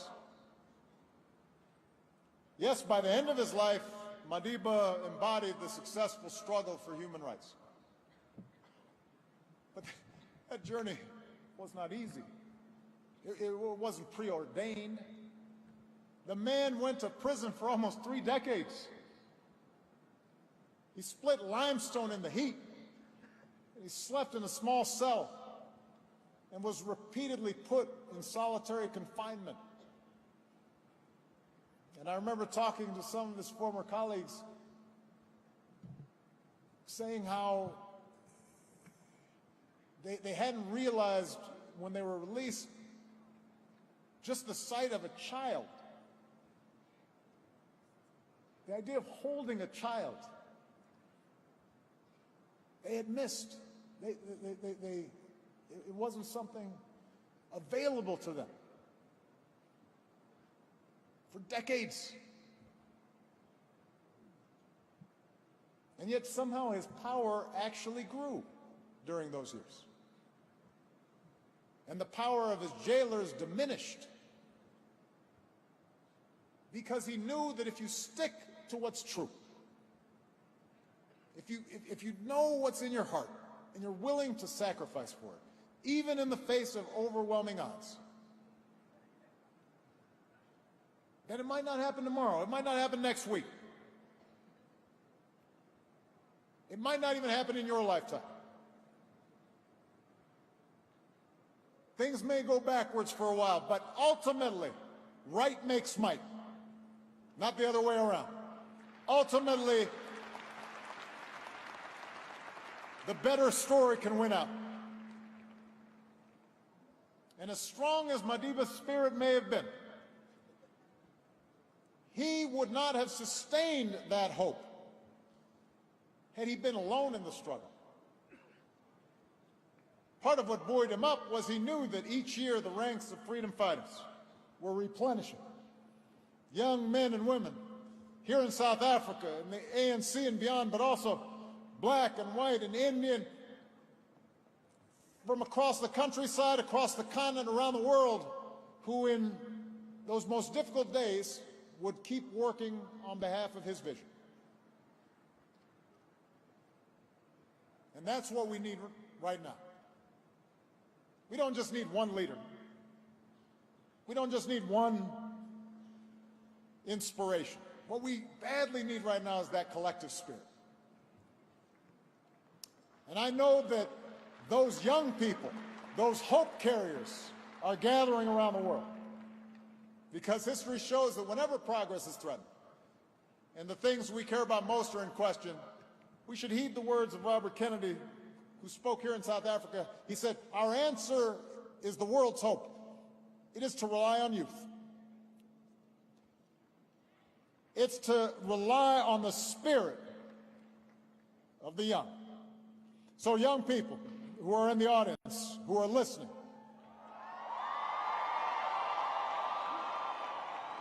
my message to you is simple. Keep believing. Keep marching. Keep building. Keep raising your voice. Every generation has the opportunity to remake the world.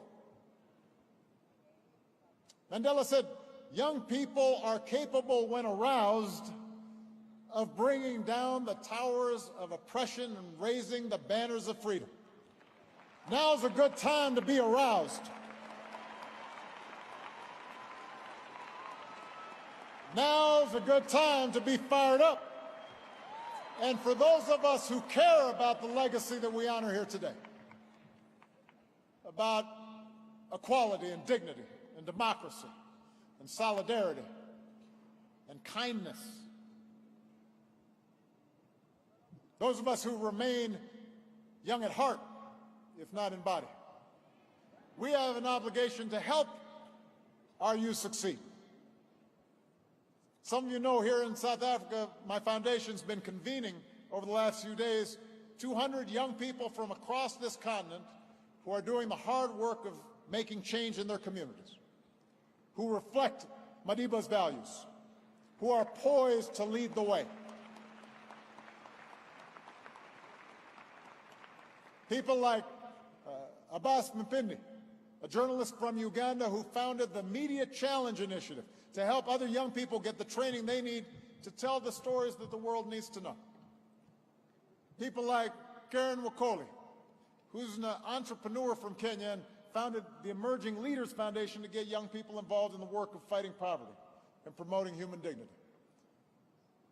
People like Enoch Nulanga, who directs the African Children's Mission, which helps children in Uganda and Kenya get the education that they need, and then in his spare time, Enoch advocates for the rights of children and founded an organization called Lead Minds Africa, which does exactly what it says.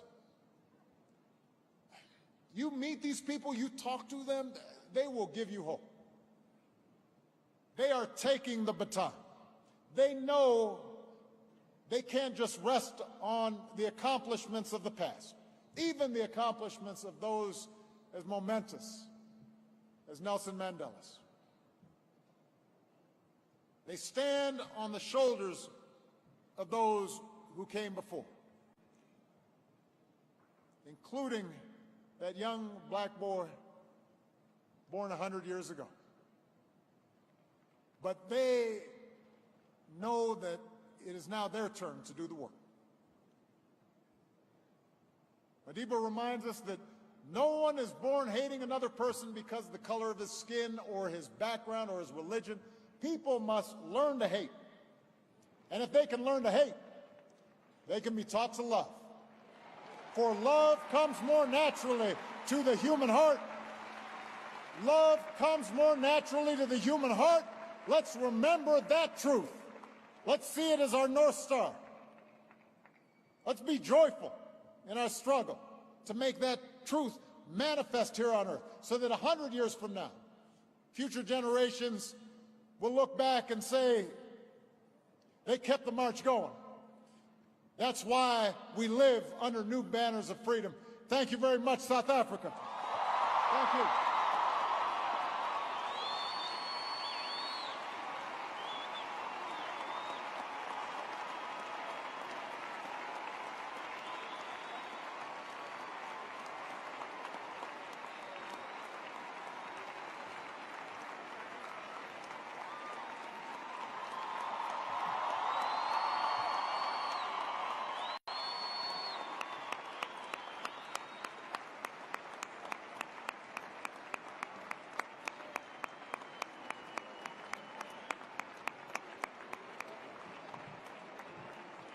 Ladies and gentlemen, if we could have our seats